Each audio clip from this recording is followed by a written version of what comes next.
The Immigration Subcommittee of the House Judiciary Committee will come to order. A quorum is present. The chair asks unanimous consent that Mr. Lawler of New York be seated on the subcommittee for the hearing. Is there any objection? Hearing none, Mr. Lawler, welcome to the subcommittee. The Immigration Subcommittee meets today to hear testimony on the effect of the ongoing border crisis that began on Inauguration Day of 2021. We have four witnesses with us today who are going to testify to the effects that this is having on the social services of our cities, as well as the tragedies that it is causing for our citizens. With that, we will begin with our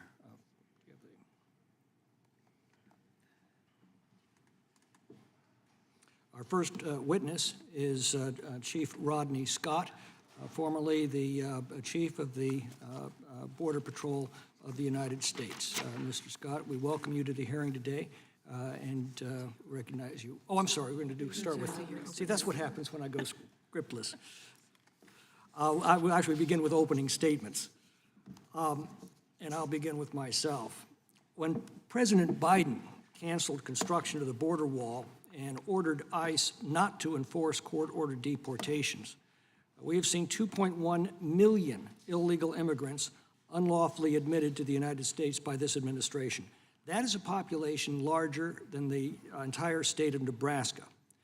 And while that's been going on, an additional 1.5 million known gotaways have entered while the Border Patrol has been overwhelmed. That's an additional illegal population larger than the state of Hawaii. Combined, that's 3.6 million illegal migrants admitted to our country. That's larger than the population of 20 of our states, and that's just in 28 months. The danger of this policy should be self-evident.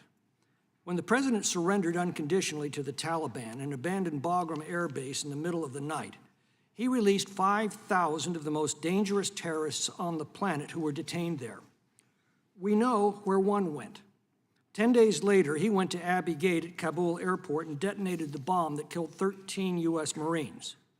We know that nearly 200 individuals on the terrorist watch list were apprehended by the Border Patrol in 2022 and 2023, compared to just 14 in all 4 years of the Trump administration combined. What we don't know is how many more are among the 1.5 million known gotaways. Now, HHS Secretary Javier Becerra told his staff that he demanded a rapid release of illegal migrants into the country. He compared it to an assembly line, and he warned subordinates that if they didn't move faster, he'd find others who would. The lack of any serious vetting of those entering our country is producing tragic results for families like that of Kayla Hamilton, whose grieving mother we will hear from today. In her case, a 17-year-old MS-13 gang member was released into the United States as an unaccompanied alien child. Kayla Hamilton is dead as a result. Police investigating her murder noticed her assailant had gang tattoos, and one call to El Salvadorian authorities confirmed he was a known MS-13 gang member, something federal officials never bothered to ask, as they recklessly allowed him to enter the United States. Drug trafficking now produces an average of 200 fentanyl deaths in the United States every day, the equivalent of a passenger jet crashing every day. Just a few days of such carnage would ground every aircraft in America. But we're told that human trafficking is now becoming an even more profitable business to the cartels than drugs. Illegal migrants arrive deeply in debt to the cartels, whose violent gangs are proliferating in our cities to enforce these debts. In places like Tulare County, California, just outside of my district, we're starting to see cartel executions of entire families, including, in this case, a mom shot through the head as she shielded her baby. Every Border Patrol officer says the same thing. This is no longer a border problem. If it hasn't already come to your community, it soon will. I'm afraid this will culminate either in a terrorist attack by elements that have come in through our border or the kind of cartel gun battles breaking out in cities that have already become commonplace in Mexico. Now, this is not to paint every illegal migrant as a gang member or terrorist, but the Biden open borders policy is clearly allowing many dangerous gang members, terrorists, and criminals into our country, and he doesn't seem to care about the resulting damage. Meanwhile, the social safety net meant to help Americans in need is collapsing under the weight of millions of desperate, destitute, and dependent illegal migrants who are flooding our country. New York City has now turned as many as 20 public school gymnasiums into hotels for illegal aliens. Recess is canceled because single adult men are sleeping on cots in gyms intended for school children. We've heard from food pantries whose supplies are exhausted because of the explosion of illegal migrants. We've heard from hospital administrators at the border who've had to tell American citizens that they have no room for them because they're overwhelmed by migrants. And we hear from law enforcement of the increasing presence of criminal cartels and foreign gangs in their communities. Yet the Democrats' witness is going to tell us a solution is simply spend more money and process illegal migrants faster. This is lunacy. It is a crime to illegally enter the United States. Federal law requires every asylum claimant to be detained until their case is heard and to be deported if it's rejected. But this administration simply ignores the law. Now, these first hearings have examined the effect of these policies. Over the next few weeks, we will turn our attention to the cause, what laws are being violated and by whom. And with that, I'm pleased to recognize the ranking member of the subcommittee, Ms. Jayapal, for 5 minutes. Thank you, Mr. Chairman. I want to start just by taking a moment to express my deepest condolences to you, Ms. Nobles. You have experienced a profound loss, and I appreciate your coming to share Kayla's story with us today. Turning to today's hearing, it appears once again, unfortunately, that it's Groundhog Day in our subcommittee. Today is part 3 of our hearings on the Republicans' assault on immigrants and immigration, and I'm sure we'll have many more parts to come. I worry that today will be more of the same, with my Republican colleagues once again showing us that they are not serious about governing and finding solutions to the complex issue of immigration. After passing their extreme, cruel, and unworkable border bill, where the only bipartisan thing about it was the opposition, Republicans have spent the last few weeks fear-mongering over the end of Title 42. This fear-mongering about the border, let me be clear, empowers the smugglers and cartels when our Republican colleagues claim that the border is open. That is the most important information that they use to continue their activities. Turns into disinformation and misinformation shared by smugglers, distributed by social media, and stoked by relentless right-wing media lies and shouts of open borders, all of which fuel migration patterns. And yet, what are the facts? The facts are that when Title 42, a public health policy, not an immigration enforcement policy, finally ended, what happened? Border encounters plummeted by 70%. Thus far, the increased migration narrative pushed in the right-wing media has not yet come. The lower numbers are likely due, at least in part, to the Biden administration's new policies announced in the lead-up to the end of Title 42. These announcements detailed how they plan to address migration to the southwest border going forward. The administration showed that once again, Democrats have real, workable solutions to manage migration and expand legal pathways. On top of the parole programs created by the Biden administration earlier this year, the administration announced the creation of additional legal pathways that are intended to relieve pressure at the border. The administration announced that they're opening regional processing centers across the Western Hemisphere for the first time to facilitate access to legal pathways in the United States. This is an important step to allow migrants to get their protection and benefits claims assessed in a humane way without having to make the dangerous journey to the U.S.-Mexico border. The administration is also creating new family reunification parole processes for El Salvador, Guatemala, Honduras, and Colombia. This is for people who already have an approved family petition modeled off of the Cuban family reunification program my colleagues attempted to codify in H.R. 2. The administration is also increasing the number of appointments that will be available under the CBP One app, which, while far from perfect, does increase CBP's ability to process more migrants. The administration also implemented new policies that I do have significant concerns about. This includes a new asylum regulation that limits access to asylum for those who cross between ports of entry, as well as new expedited processing of single adults from Spanish-speaking countries, where individuals will get an initial asylum screening in a Border Patrol facility. Now, none of these solutions are perfect. Addressing the issue of migration is difficult, but Democrats have shown time and time again that we take this complex humanitarian crisis seriously. By creating a more humane immigration system that recognizes the horrific conditions that cause migrants to flee, as well as contributions of immigrants to America, we can decrease unauthorized crossings, strengthen our economy, and protect migrants and citizens from harm. Unfortunately, Republicans have showed us their priorities with their border bill and now with their fiscal year 2024 Department of Homeland Security appropriations bill.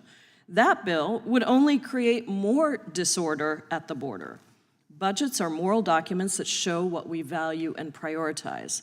Their bill, which was released last week, defunds the Emergency Food and Shelter Program, which is helping migrants who are processed by CBP move away from the border to be with sponsors or family in the United States as they await their court hearing.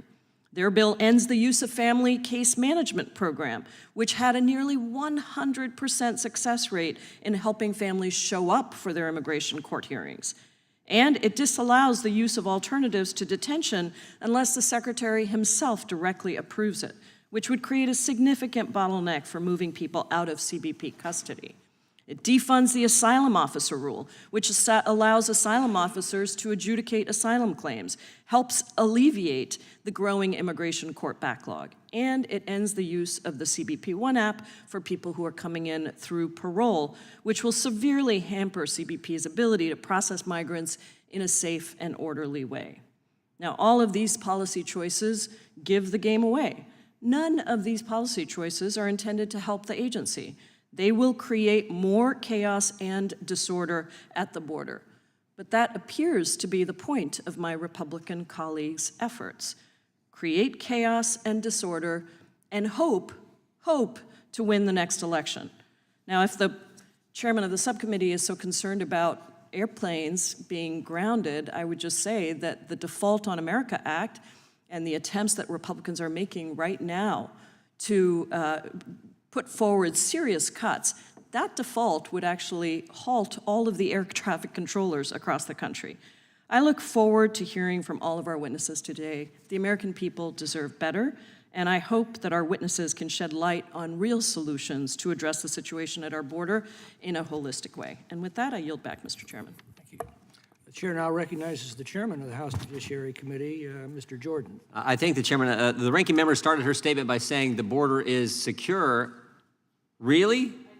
More than 5.5, more than 5.5 million illegal aliens along the southwest border have been encountered since Joe Biden took office. 2 million of these illegal aliens have been released into American communities, and more than 1.5 million known illegal gotaways have successfully crossed the southwest border undetected. These include criminal gang members, drug dealers, and individuals on the terrorist watch list.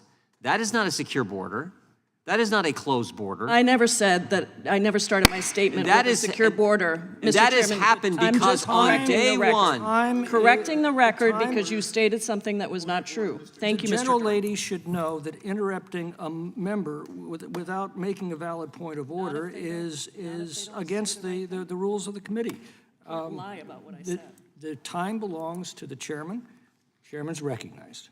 I would just point out the gentlelady said Republicans say the border is open. She said that's not so. Is that so? What does that mean? If it's not open, is it something that's not secure, not closed? I would just saying what she referenced in her opening statement. Day one of this administration, they stopped construction of the wall, they ended Remain in Mexico, and they put back in place catch and release. Day one. That is why we have the situation we do. In that same time period I just talked about, 28 months of this administration, over 43,000 pounds of fentanyl have been seized at the southwest border, with an unknown amount making it into our communities. And there's also been an uptick in the number of individuals on the FBI terrorist watch list. Just 2 weeks ago, Border Patrol apprehended an Afghan who illegally crossed into San Diego sector in California, and days later, news reports indicate that an additional 5 watch-listed illegal aliens were apprehended in Tucson, Arizona, after attempting to avoid detection. Our witnesses today understand the consequences of our borders being unprotected all too well, all of them, and I want to thank them for being here today. I want to particularly thank Ms. Nobles for bravely agreeing to appear here today to talk about the unthinkable tragedy that affected her family. Her daughter, Kaylee, was 20 years old when she was assaulted and murdered. The person charged with the crime was an MS-13 gang member who was allowed to enter the United States after crossing the border illegally as a so-called unaccompanied alien child. Despite the USC having a criminal history in El Salvador for MS-13 gang affiliation well before he even entered the United States, law enforcement only became aware of this fact after Kaylee's murder. Why not until after Kaylee's murder? Because prior to the murder, no one in this administration bothered to check into the UAC's criminal history in his home country. And the Hamilton family was not alone this year in experiencing such a horrific event. In January, suspected cartel members massacred 6 people, including a 10-month-old infant, assassination style in Goshen, California. In April of this year, a nationwide manhunt ensued after a man who had been deported on 4 separate occasions killed 5 people, including a 9-year-old boy. It's well past time that we enforce the law, secure our border, and we should pass, the Senate should pass, the bill that we passed in the House just a few weeks ago so we can get our border under control and secure. With that, Mr. Chairman, I yield back. Chair now recognizes the ranking member of the House Judiciary Committee, Mr. Nadler. Thank you, Mr. Chairman. I first wish to express my most sincere condolences to Ms. Nobles. I'm so sorry for your loss, and I thank you for coming to tell us Kayla's story. May her memory be a blessing. Mr. Chairman, the United States has a long history of welcoming asylum seekers to our shores. My constituents in Manhattan are able to see a reminder of this history every day in the Statue of Liberty, welcoming the tired, the poor, and huddled masses yearning to breathe free. Throughout our history, refugees from near and far have sought safety here. And while our laws have never been perfect, they have always allowed at least some refugees to enter.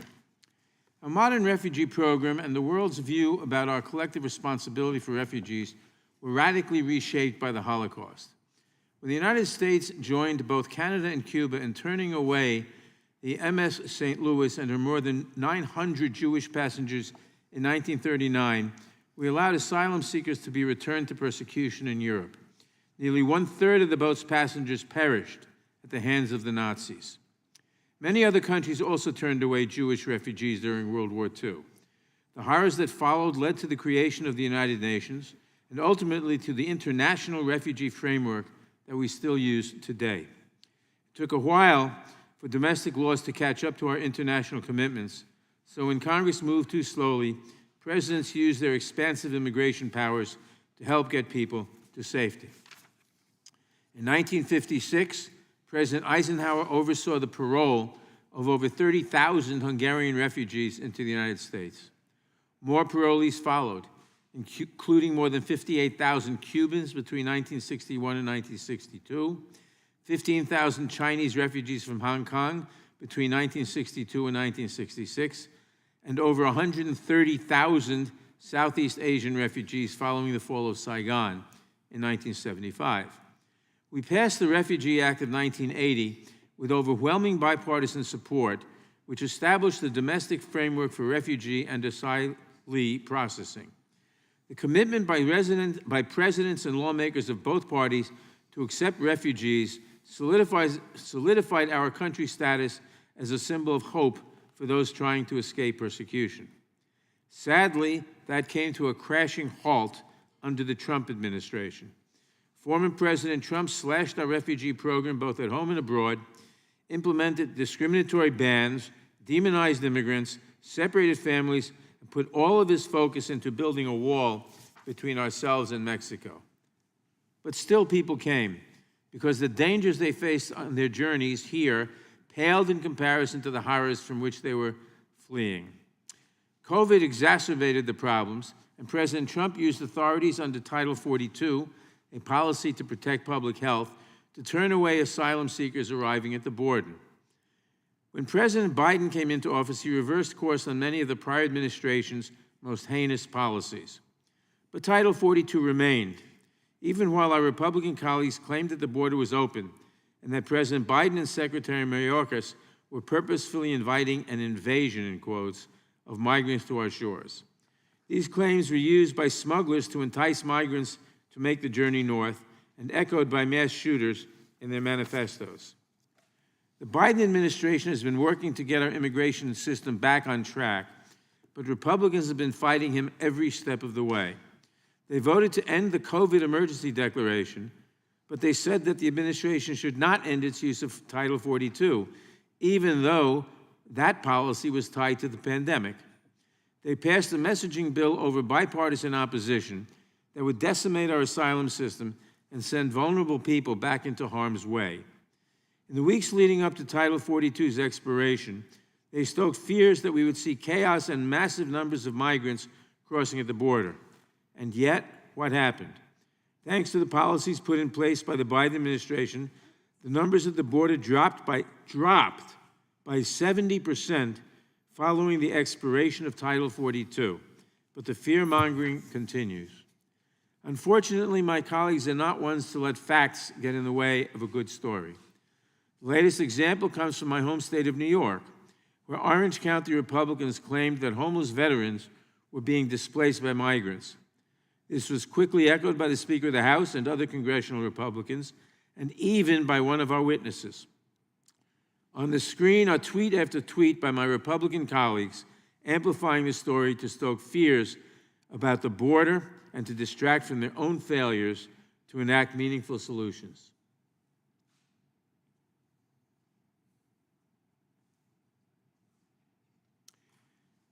Yet the claims contained in the story have turned out to be completely unfounded, with even the New York Post running a retraction.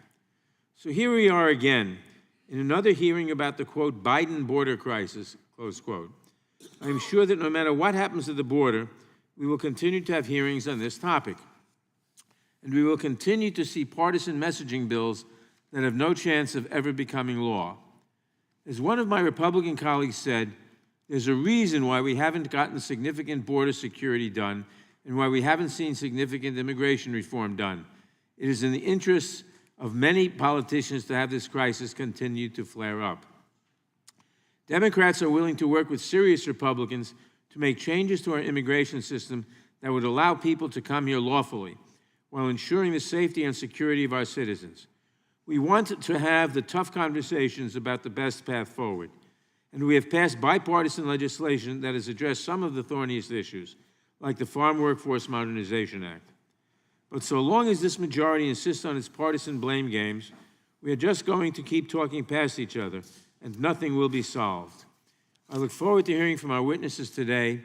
Thank you for coming to speak about your experience and your expertise, and I yield back the balance of my time. Without objection, all other opening statements will be included in the record. I'll now introduce the four witnesses we have today. The first will be the Honorable Rodney Scott. Chief Scott served over 29 years in the United States Border Patrol before retiring as Chief of the Border Patrol in August of 2021. During that time, he held numerous leadership positions at various stations and sectors along the southwest border, as well as several leadership and specialized assignments at U.S. Customs and Border Protection headquarters. Our second witness will be Mr. Mark Hetfield. Mr. Hetfield has been the president and CEO of the Hebrew Immigration Aid Society since 2013. Prior to that, he held several other positions at the society, worked as an immigration attorney, and worked for the Immigration and Naturalization Service. The Hebrew Immigration Aid Society is a non-governmental organization that settles refugees and provides legal services to aliens. I will now yield to the gentleman from New York, Mr. Lawler, to introduce the third witness.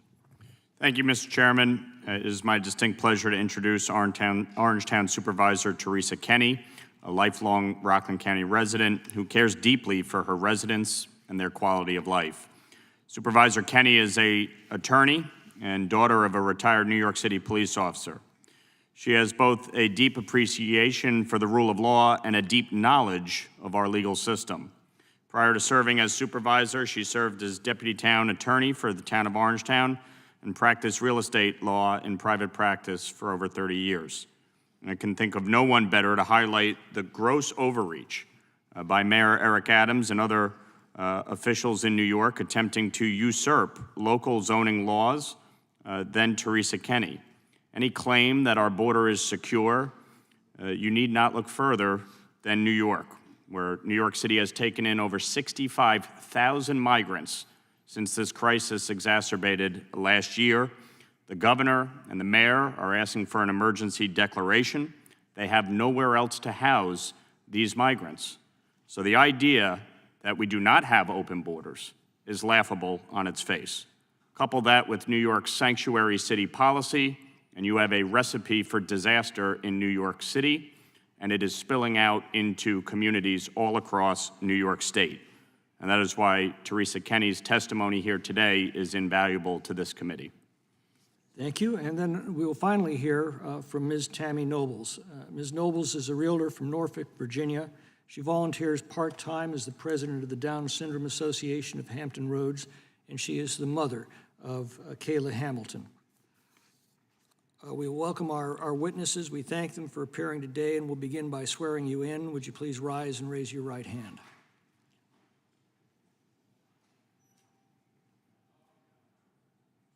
Do you swear or affirm under penalty of perjury that the testimony you are about to give is true and correct to the best of your knowledge, information, and belief, so help you God?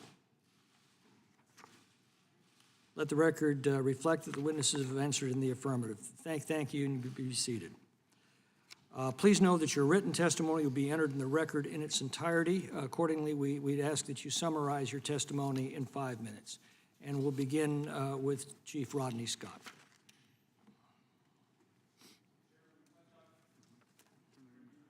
You want to turn your mic on? Oh, sorry, looked like it was on, I apologize. Chairman McClintock, Ranking Member Jayapal, Chairman Jordan, and Ranking Member Nadler. And members of the committee, thank you for having me here today.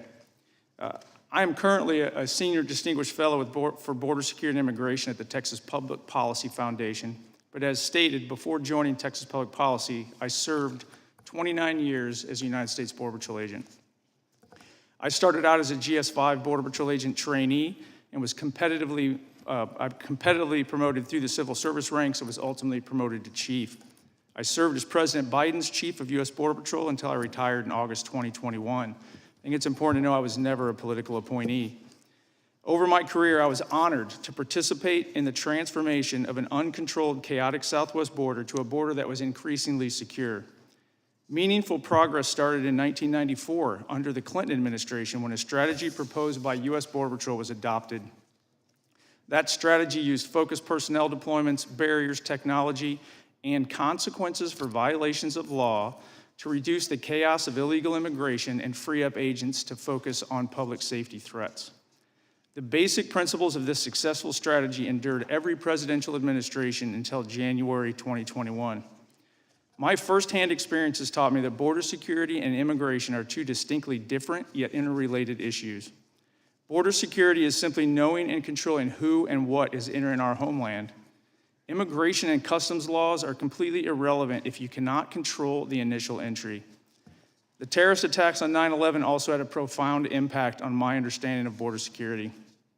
Prior to 9/11, terrorism was not part of the Border Patrol's discussions. But this changed as our nation realized that foreign terrorists had exploited vulnerabilities in our border security. Congress responded quickly by creating the Department of Homeland Security, and I responded by accepting an opportunity to build the Office of Anti-Terrorism within Customs and Border Protection. I quickly found myself immersed in classified intelligence briefings and interagency planning to mitigate terrorist threats. The terrorists that perpetrated 9/11 entered through our ports of entry. And as such, our priority was improving the ports of entry. But we knew that as we mitigated those vulnerabilities, terrorists would predictably shift to entering in between the ports of entry. We also had reason to believe that the terrorist organizations would increasingly seek operatives that were unknown to U.S. intelligence, so we could not rely solely on records checks. We would need skilled interviewers. The Border Patrol strategy evolved with an increased focus on situational awareness through intelligence and physical surveillance. However, deterring illegal immigration through a certainty of arrest and application of consequences remained a fundamental pillar. When I was selected as chief, the capabilities of the Border Patrol to detect and interdict illegal entries was better than ever, and it was rapidly improving. Fewer illegal entries combined with the construction of the new border wall system made every agent more effective. This equated to additional time that agents were spending on interviews to identify somebody positively, and as well as their intent, and to glean intelligence on criminal networks that was used to improve investigations and operations. In contrast, I also experienced the reversal of border security and immigration policy that was initiated by the Biden administration. From day one, political leadership ignored career professionals and increasingly made policy decisions that resulted in thousands of aliens being released into the United States. As predicted, the volume of illegal immigration rapidly increased. It overwhelmed Border Patrol and effectively transferred control of the United States border with Mexico to the drug cartels. I watched border security gains that had been made over 3 decades vanish and the safety of border communities spiral backwards. Policymakers must understand this is not simply an immigration issue. This is a national security threat. Cartels use illegal aliens to overwhelm law enforcement, create controllable gaps in border security that then they exploit to bring in anything they want.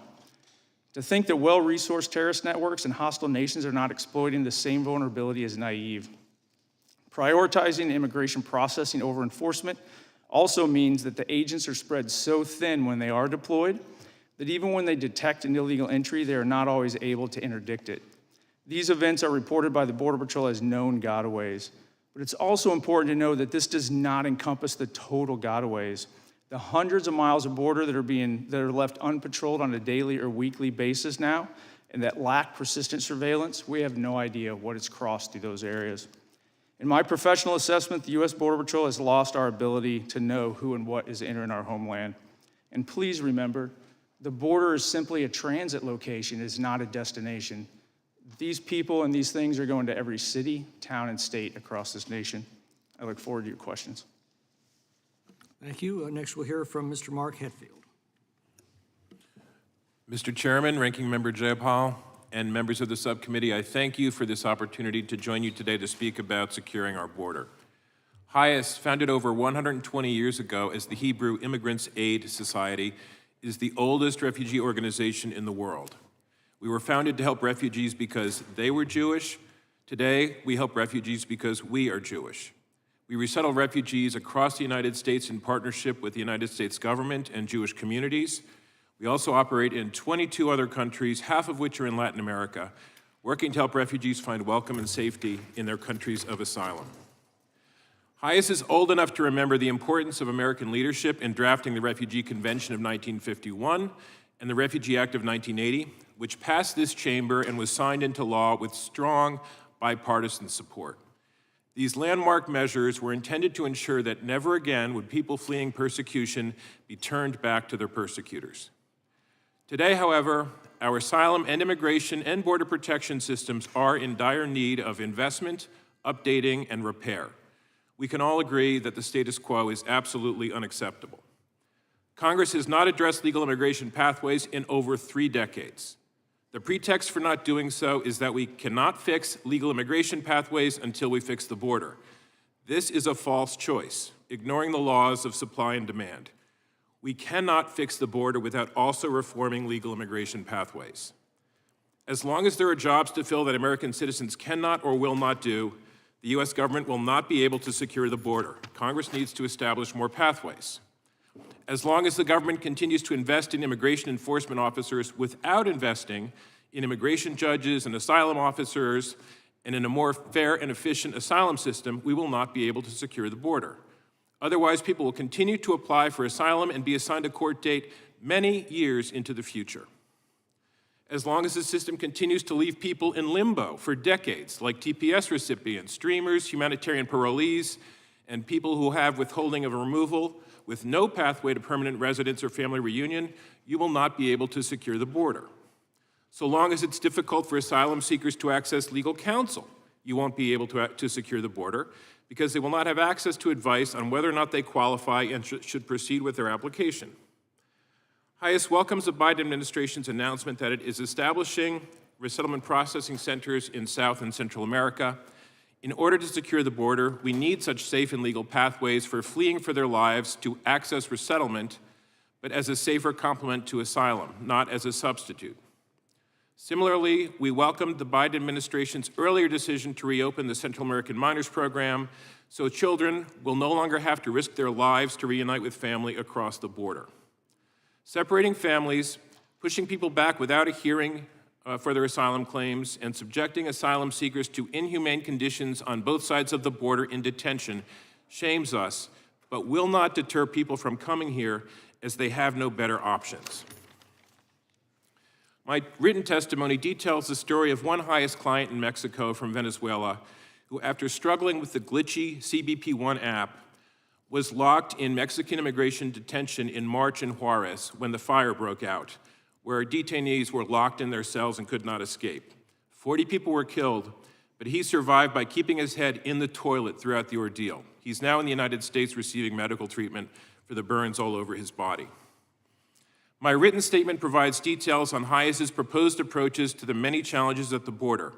I cannot overemphasize, however, that there are no easy or cheap solutions to make up for decades of underinvestment, neglect, and polarization around this issue. We hope we can rely on the administration and Congress and this subcommittee to find bipartisan solutions that provide the legal pathways and the enforcement mechanisms necessary to restore equilibrium and integrity to our asylum and immigration systems.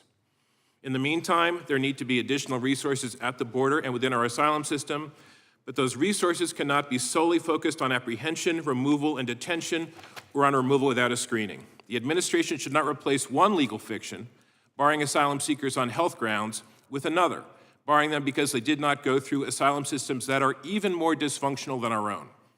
In the immediate term, the administration and Congress should focus on increasing resources for the fair and efficient adjudication of asylum claims on a last-in and first-out basis, with legal counseling and measures to ensure that CBP follows the law and their own procedures to ensure that no one is sent back into harm's way. The refugee admissions program should be resourced to be safe and orderly for pathways so that people can rely on U.S. law rather than on smugglers. We are not the only country facing this humanitarian challenge, and we cannot solve it alone. Thank you. Thank you. We'll next hear from Supervisor Teresa Kinney. Thank you, Mr. Chairman, and every member of the subcommittee for giving me the opportunity to speak with you today about what transpired with Mayor Eric Adams and his efforts to house migrants in a local hotel in Orangetown, New York. I'm here today as the town supervisor of Orangetown, a suburban community approximately 30 miles north of New York City, to give you some insight into what is happening around the country as a result of the migration crisis at the southern border. It is important to note at the onset that what is happening in Orangetown is not unique. It is playing out throughout communities all over our country as major cities are reaching capacity for migrant housing, and they are sending them to other communities without any regard for whether they have the resources or capabilities to handle them. Orangetown's story began on Friday, May 5th, when New York City Mayor Adams called to tell me about a pilot program he was implementing as part of his decompression strategy. The plan, he explained, was to relocate migrants from New York City and to house them in hotels all across New York State. His call was to let me know that a hotel in Orangetown had been identified as a possible location. Mayor Adams downplayed the plan, telling me there was a chance that no one would be housed in Orangetown, and he implied it would be happening in weeks. When pressed for specifics, he told me that a member of his team would get back to me. I received a call from a member of the mayor's staff, and that's when I learned that the plan was to house single adult males in a local hotel and that the buses would be arriving imminently. In fact, it was within hours of that call that I received photos of hundreds of mattresses stacked outside the Armoni Inn and Suites Hotel, and it was evident to me that the plan had been in the works for quite some time, and that it included giving local elected officials very little advance notice as a means to thwart legal challenges. Throughout the following days, it became clear that the New York City intended to house 340 men at the Armoni Inn and Suites, a local hotel in Orangeburg, a small hamlet of just over 3 square miles and a population of approximately 4,500 people. The hotel is situated less than a mile from 2 college campuses, 2 senior citizen housing complexes, and a high school. It is located at the intersection of New York State Route 303, which is one of the most dangerous highways in the county, and Kings Highway, a street of mostly residential homes. Mayor Adams' plan was simple: to convert the hotel in Orangetown into a housing facility for long-term residents. Or in other words, to open a New York City homeless shelter in Orangetown, which is a clear violation of our local zoning standards. So based upon this information and what was garnered from the phone calls and the observations of medical supplies and other shelter items by town officials, who inspected the property, the town issued a notice of violation to advise the hotel that it was not consistent with the definition of a hotel as set forth in our town code. Despite the issuance of the notice of violation, on Tuesday, May 9th, New York City scheduled a debriefing call with elected officials to tell us that they would be sending buses the next day. They also described conditions consistent with a shelter, in that there would be on-site staff available 24 hours a day, 7 days a week, including one social worker and one caseworker per migrant for 30 migrants, and that New York City would cover the cost of 3 meals, laundry, service, and housekeeping for up to 4 months. They also introduced us to the staff from .go, a company that New York City had contracted with, which specializes in providing medical-related services to shelters. In light of this, the town filed legal papers in Rockland County Supreme Court and retained a restraining order against the hotel on Tuesday, May 9th, effectively preventing the use of the hotel as a shelter and the arrival of any migrants from New York City the next day. To be very clear, for our purposes, the immigration status of the individuals is irrelevant to the town's decision to seek legal recourse. The town sought legal action to ensure the integrity of local zoning regulations and the protection of those who would be housed in the hotel on a long-term basis as a shelter, as well as the community at large. I also want to outright reject any charges made that it is an act of anti-immigration. Rockland County is home to a vibrant immigrant population, and in fact, I'm married to one. But over the last 2 years, there's been a steady increase of migrants finding their way to Rockland County and settling in with the support of family, friends, and local community groups. This has already started to put a strain on Rockland County and Rockland County Department of Social Services. So much so that just over 2 months ago, Congressman Mike Lawler and County Executive Ed Day held a press conference and, standing with nonprofits, explained the financial impacts on Rockland County. The problem with Mr. Adams' plan is that he does not have one. That became evident when, during the debriefing call, a member of staff was asked about what would happen with the migrants at the end of the 4 months. The response was that they expected them to integrate into the community by that time. But Orangetown, like the rest of New York State, is in a housing crisis, affordability crisis. So the question is, how are these men without English skills, without family support, going to integrate into our community? So I will tell you what will happen. They will end up renting from unscrupulous landlords, and we know what's happening because just this past March, there was a tragic house fire in Rockland that killed 5 undocumented immigrants, including 2 children, with 5 others being hospitalized. Orange and Rockland County just do not have the resources or staffing levels to investigate and remedy these types of situations on a wide-scale basis. Without the federal government acting to stem the flow of migrants at the border, it was only a matter of time before it impacted all of our neighborhoods. While it is Orangetown today, it will be yours tomorrow. Thank you, and I look forward to answering questions. Thank you. And finally, we'll hear from Mrs. Tammy Nobles. Ms. Nobles, you've already heard from several of our colleagues. Our hearts go out to you, as do the hearts of every American who hears your story. I know that grief always feels very alone, but I want to assure you, you're not alone, and you're now recognized to tell your story. Thank you to the members of the committee for having me. My name is Tammy Nobles. I am the mother of Kayla Hamilton. July 24th, 2002 was one of the best days of my life. I gave birth to a beautiful baby girl and named her Kayla Marie. She was a happy and easygoing baby. Even back then, she loved to smile and laugh. She always kept her friends close and never forgot anyone. She was kind, caring, thoughtful, and funny. She loved life and God. She showed the world that being yourself was okay, and you didn't have to follow everyone else.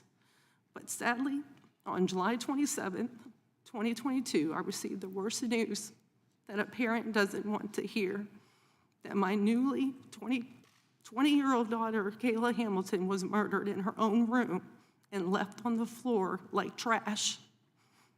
She left behind a mother who loved her, a stepfather, a brother, a younger sister, grandparents, and lots of aunts, uncles, and cousins. At first, we knew very little details of the murder until an arrest was made. The details we learned broke us. At the end of March of 2022, Kayla's murderer was apprehended by Border Patrol crossing illegally into the U.S. at the southwest border in Rio Grande City, Texas. I am not sure if he was vetted or not, but he was a 16-year-old known gang member affiliated with MS-13 in El Salvador. The MS-13 motto is kill, rape, and control. He entered the country as an unoccupied alien child.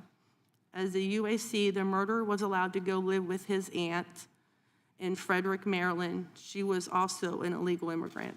There were issues with him living there, and he went to go live with his half-brother who lived in the same trailer park as Kayla and her boyfriend. My questions are, what protocol was the aunt supposed to follow? If she couldn't handle him, then why not inform the proper authorities? The half-brother tried to get him a job and to do the right thing, but that didn't happen. So the half-brother told him that he had to leave. At the trailer park, an illegal immigrant owned numerous trailers and was subletting them out. That is how Kayla was able to get a place, because she didn't make much and had no credit yet. The half-brother asked the owner if she had any rooms for rent. She did.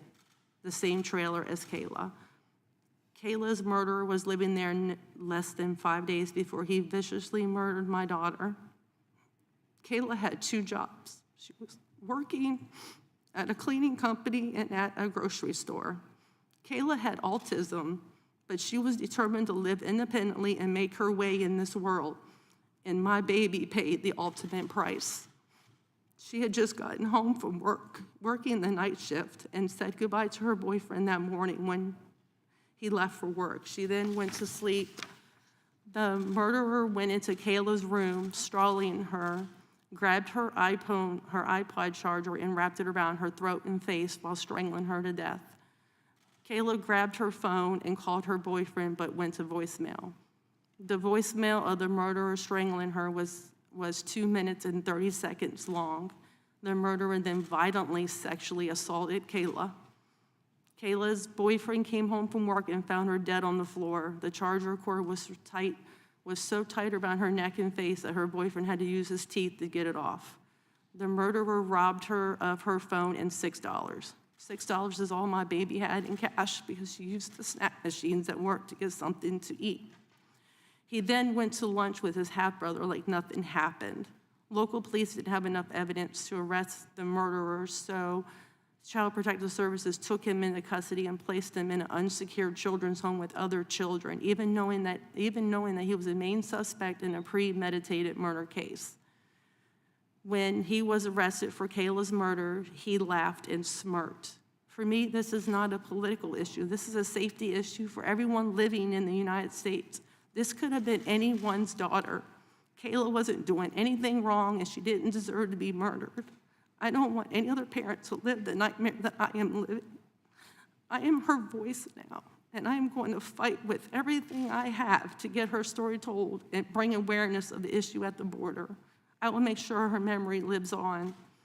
Murder itself is already taboo, but then you mention MS-13 and nobody wants to touch it. Nothing will change if nobody talks about the problem. The United States government has to secure our border. We need to properly vet all border crossers. The government could have placed a phone call to authorities in El Salvador and found out that he was a gang member, but they didn't. If we had stricter border policies, my daughter would still be alive today. Nothing will bring my daughter back, nor the pain, nor fix the pain. I'm not having her here, but I want to prevent this from happening to someone else's child. This is about protecting everyone here in the United States. Thank you.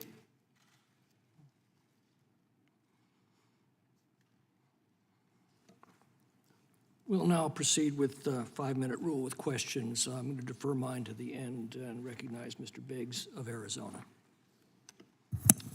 Thank you, Mr. Chairman. Ms. Nobles, thank you again for being here. Thank all the witnesses, but thank you for your poignant testimony. I think of Steve Ronnebeck, whose son Grant was murdered as he worked at a convenience store in Mesa, Arizona, by an illegal alien. Or Marianne Mendoza, whose son Brandon, as a police officer, was killed by an illegal alien in Mesa, Arizona. Our heart goes out to you, Mrs. Nobles.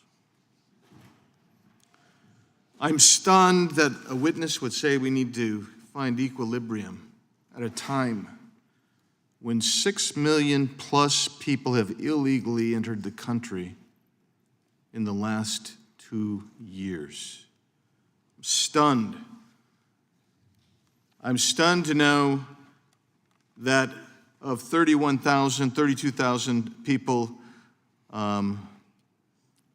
21,000 of them were released into the country over a 72 to 96-hour period. I'm stunned because we don't have control of our border. The CBP Chief Ortiz has testified that the cartels control our border, as has Sector Chief Modlin of the Tucson sector, as has Sector Chief Chavez of the Rio Grande Valley sector. I'll go to you, Chief Scott. Has Secretary Mayorkas taken the actions necessary and appropriate to achieve and maintain operational control of the borders? Absolutely not, sir. If you listen to the words he states every time, it's about creating safe pathways.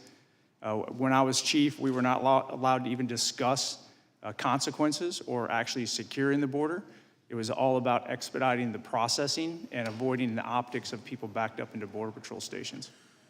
We've heard today about new parole processes being implemented. Last year, over 300,000 people received parole. This year, it'll be over 750,000. Prior to the Biden administration, typically you might see 15 to 20, maybe 20, as high as 25 parole processes. That's because that's an individual process. Even Secretary Mayorkas has testified before this committee that it's an individual process. What has he done to distort the parole process, Chief Scott? I honestly do not understand how they can look at the law and do what they're currently doing with the parole process. By law, every one of those approvals is supposed to be a case-by-case basis. It's supposed to be based on humanitarian reason or a benefit to the United States government. My entire time in the Border Patrol, I probably approved, and I'm estimating, about 6 or 8 paroles a year at the most, and those were usually to benefit a case or because of some type of a medical condition. But there were tight restrictions put on every one of those. As probably a packet about 1 inch thick about keeping track of the individual. Because the concept of parole is you're allowing someone into the United States that we know does not have a legal right to be here. They haven't proven it. So we're accepting risk on behalf of all of America. That's a heavy burden. We all took that very seriously. I do not believe the Border Patrol can be doing today the legal assessment required for each individual case. It's just not possible. Chief Scott, DHS officials, and I'm quoting now from a New York Times piece, say thousands of migrants are successfully using CBP-1 instead of paying smugglers, close quote.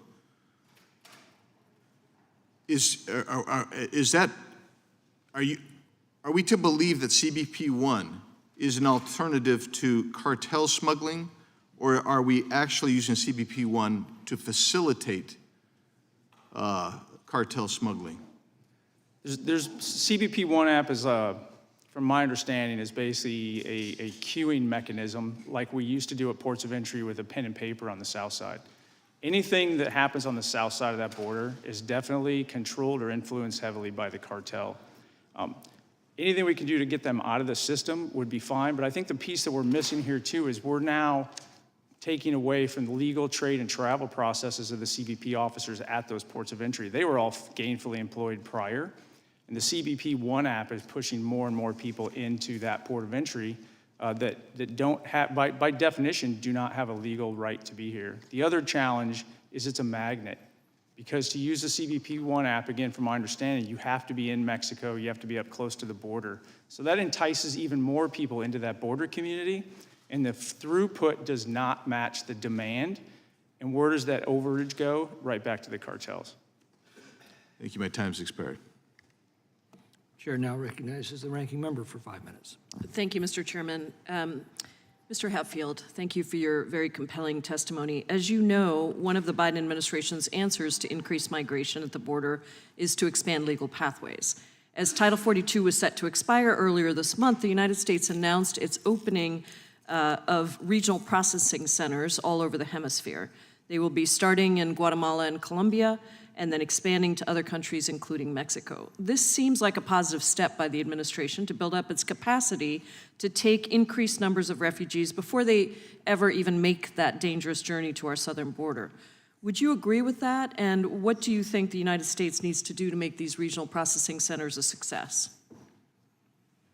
Yeah, I absolutely agree with that. I mean, I also agree with Chief Scott's assessment about the overuse of parole. The administration needs to rely more on the U.S. Refugee Admissions Program as a lawful pathway, with a pathway to permanent residence and ultimately citizenship and suitable vetting, and less on humanitarian parole, and this is definitely a step in the right direction, so I hope those centers are resourced. One of the key strategies that's going to have to be implemented, though, is you have to make those centers for asylum seekers with legitimate claims more attractive than crossing the border to seek asylum. So you have to look at things that have been used in the past with the refugee program, like the Lautenberg Amendment, and apply that to their applications. You have to make sure that that their applications are processed expeditiously and fairly. So yes, but I'm absolutely supportive of that measure. If you listen to my colleagues, you would think that the United States is bearing the brunt of the global refugee crisis alone. HIAS works all over the world, as you said. It's simply not true. Can you discuss how other countries in the hemisphere are seeing significant increases in the number of asylum claims? Yeah, absolutely, and it really is a global refugee crisis, and we are just one player in this global refugee crisis. I mean, Colombia alone, which was traditionally a refugee-producing country, is now taking in refugees. Millions of Venezuelans, over 2.5 million Venezuelans have sought refuge in Colombia, where HIAS operates. Likewise, over 1.5 million in Peru, over 500,000 in Ecuador, over nearly 500,000 in Chile. I mean, if you look at every single country in the hemisphere, there are many asylum seekers, most of them coming from Venezuela, but also from Central America and even outside of the Western Hemisphere seeking asylum. And so this really requires international attention, and the U.S. has to lead on this issue. And it's my understanding that HIAS is actually helping some of these individuals apply for asylum in other countries. Can you tell us more about that? Sure. I mean, HIAS's number one job is to make asylum seekers safe and secure and welcome wherever they are. And that's in the first countries to which they flee. And when that fails, then we try to find them third countries, but again, through safe and orderly means like refugee resettlement. Our operations have expanded massively over the last few years because of the refugee crisis and the Venezuelan migration crisis in particular throughout the Western Hemisphere. And as you pointed out, refugee admissions and the need to assist refugees has always been a bipartisan concern until recently. In fact, I remember the testimony of somebody from the National Evangelical Association saying that our refugee resettlement program is the crown jewel of humanitarian assistance. Mr. Hatfield, I wanted to see if you could discuss misinformation and how it spreads among migrants who are making the long journey to the border. Can you discuss how rumors and misinformation spread by the cartels of an open border impacts the number of migrants that we see trying to come to the United States? Sure, and it's massive, but it's not all misinformation. I mean, they're spreading misinformation and also information about how broken our border and our immigration system is. And that is an attractant to people to come in, to apply for asylum and other benefits to which many of them are not actually entitled. Thank you, Mr. Hatfield. I couldn't agree more. I think our words matter, and I think that you're pointing out of the importance of really establishing a functioning immigration system is absolutely crucial. As the ranking member of the full committee said in his opening statement, it is unfortunately seen as an advantage by many of our colleagues across the aisle to leave our immigration system broken so that we can continue to point fingers at immigrants who are simply trying to do what so many of our forebearers have done, come to the United States because it is a country that has protected so many people fleeing terrible persecution and many other ills. I thank you for your testimony today and for being with us. I yield back, Mr. Chairman. The chair recognizes Mr. Tiffany from Wisconsin for 5 minutes. Thank you, Mr. Chairman. Chief Scott, isn't it correct that many of these people are not asylum seekers, that they're actually not legitimate asylees? That is very accurate. Most of them, when you ask them questions, they're economic refugees. If anything, they're seeking work. Isn't it correct? Isn't it correct when Remain in Mexico was in place under the previous administration, there was over 90% that rejected they were not legitimate asylees? That is correct, and that also acted as a deterrent, so people stopped coming to the border because they knew they couldn't get away with fraud. Yeah, just for the record, Mr. Chairman, I was down at the Darien Gap 2 years ago at this time in May, and that's exactly what we heard. People were coming. They were like, we had resettled to Chile, and we were perfectly happy there. We resettled to Brazil, Haitians, others, Venezuelans. They said, we were perfectly happy there, but since you're going to open the border, we're going to come to the United States of America. That's not a legitimate asylum claim, is it? That is not. With Secretary Mayorkas, has he done his job to protect the American people? I do not believe that he has. He's focused on the processing and completely ignored border security, which, by the way, actually decimates our immigration system. Good border security supports our good immigration system.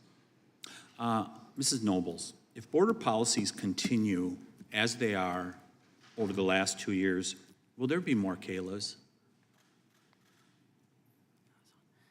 Yes, I believe so.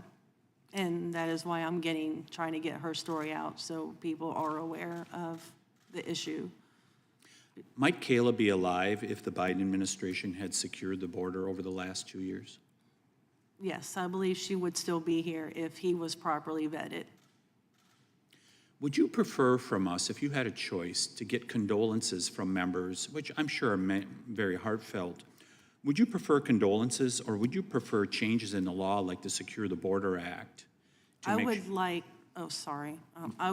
to have changes in the law, and I want to put a law in Kayla's name to help, to have her memory live on, and to those who will know that she was the one that could, that changed the law. Unfortunately, Mr. Chairman, we have a name for these people, angel families, and that is a horrible thing here in America, that we have such a thing, that we have to name all those people that have been killed by people who came in here illegally into our country. I want to go back to you, Mr. Scott. Have you had a chance to see the grand jury presentment in Florida? Have you reviewed that? I have not reviewed it in its entirety, no. Would it surprise you, out of that presentment, a 24-year-old male was processed by the Office of Refugee Resettlement, and went on to violently kill his sponsor by stabbing him 50 times? Would it be surprised that that person came in as a minor, but actually was a 24-year-old male? Is that surprising to you? It is not surprising. I'm familiar with that case. There's no database that we can check people's ages off of, so you have to go with their word. Would you be surprised, out of that presentment, that many don't carry any form of identification or authentic IDs? I'm not surprised. Usually they get rid of it before they cross the border. Are you surprised that UACs, unaccompanied alien children, are not rapid DNA tested or biometric tested? To be honest, they're not even fingerprinted and photographed in many occasions if they're under 14, so no. Would you be surprised to know out of that presentment that most case managers at OR do not have any special training, and many have been hired over the phone, sight unseen, with a very cursory approach? That's very troubling, but unfortunately, I'm not surprised. Would you be surprised that agents in the El Paso region discovered more than 665 adult illegal aliens in 2021 alone who tried to pose as unaccompanied minors to gain expedited entry into the United States in the past 12 months? I'm not surprised. Anytime you carve out a special group, people try to take advantage of that and lie and get into it. Would you be surprised if an OR attorney, the Office of Refugee and Resettlement, stated, we only get sued for keeping them too long. We don't get sued by traffickers? I'm not surprised, and that is consistent with what I was told and heard during my time as chief in this administration. Thank you to all the people that are here today. I would just close. We heard all kinds of data from the ranking member here in his presentation. Over the course of 3 decades, I believe it added up to about 233,000 people came in via parole. That was over the course of 3 decades. We've had over 1 million people come in, Mr. Chairman, in just a little over 2 years. That is not humane in any way. Terrorists, human traffickers, and fentanyl poisonings are a product of what has happened under the Biden administration and Secretary Mayorkas. I yield back. Chair now recognizes Mr. Nadler for 5 minutes. Thank you, Mr. Chairman. Mr. Hetfield, our Republican colleagues use a lot of inflammatory rhetoric, calling migrants arriving at the southern border an invasion. Can you discuss the impact this kind of language has on the work that you and HIAS do? Yeah, that's a difficult topic. It's had a significant impact, especially as a Jewish agency.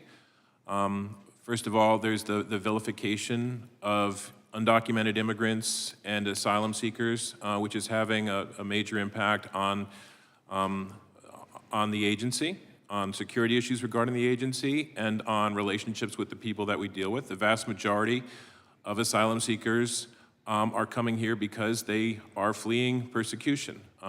Many people who come here are not in need of protection, but that's why we need a system that makes that distinction. We don't have one right now. But in terms of HIAS itself, unfortunately, the theory of replacement theory is gaining more and more mainstream attention, which is that there is a conspiracy by Jews and others to bring in brown people and non-Christian people to replace white Christian Americans.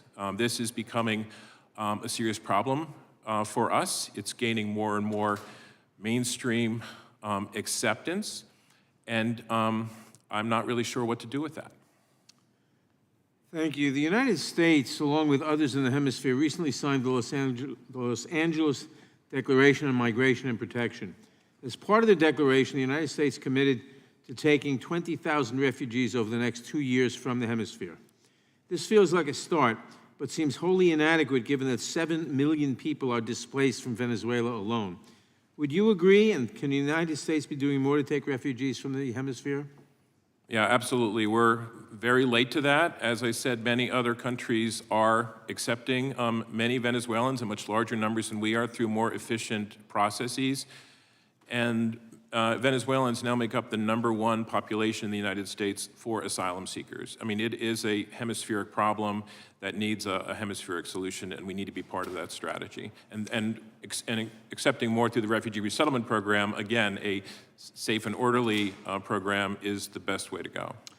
Thank you. Can you discuss how the United States stepping up its refugee program can have a positive impact on the number of asylum seekers we see at the U.S. border?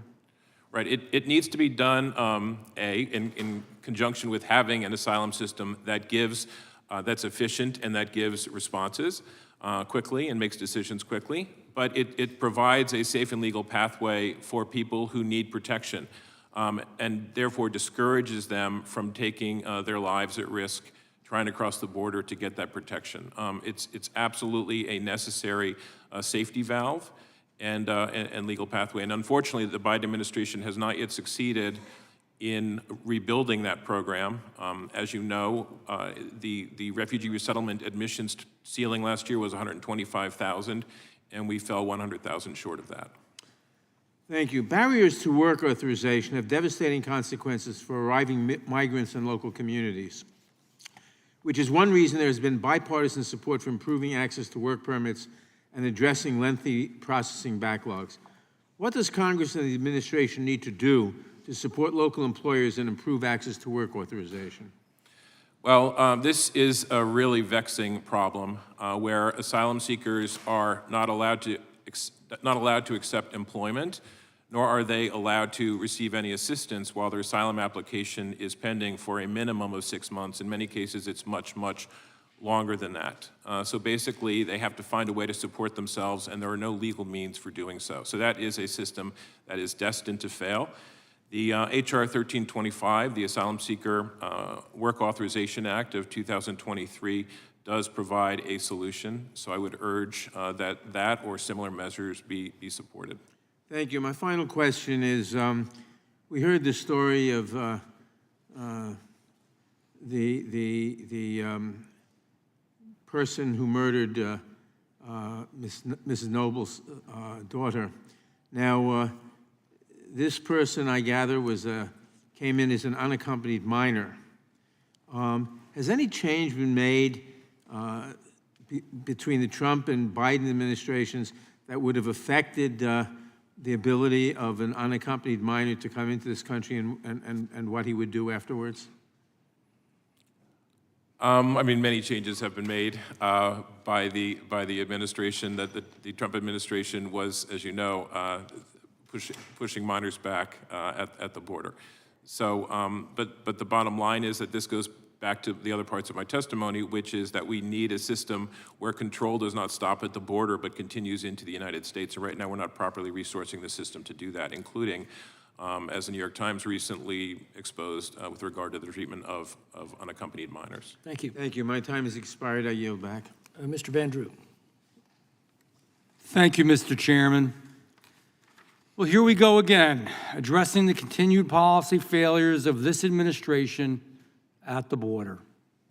And as our border descends further into chaos, I can't help but worry that this nation is becoming increasingly comfortable with accepting weakness, not accepting the rule of law, and accepting it all as our new normal.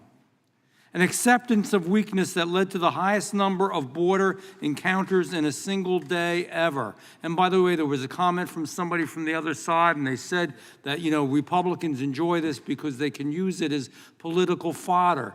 Let's be clear. The Democrats were in control for 2 years. They had the presidency, they had the Senate, they had the House of Representatives. They could have done anything. They could have made this better. They could have straightened it out. It wasn't a split. But they didn't. That's the reality. So let's talk about what's really true, and that's not just talk, political talk that doesn't make sense.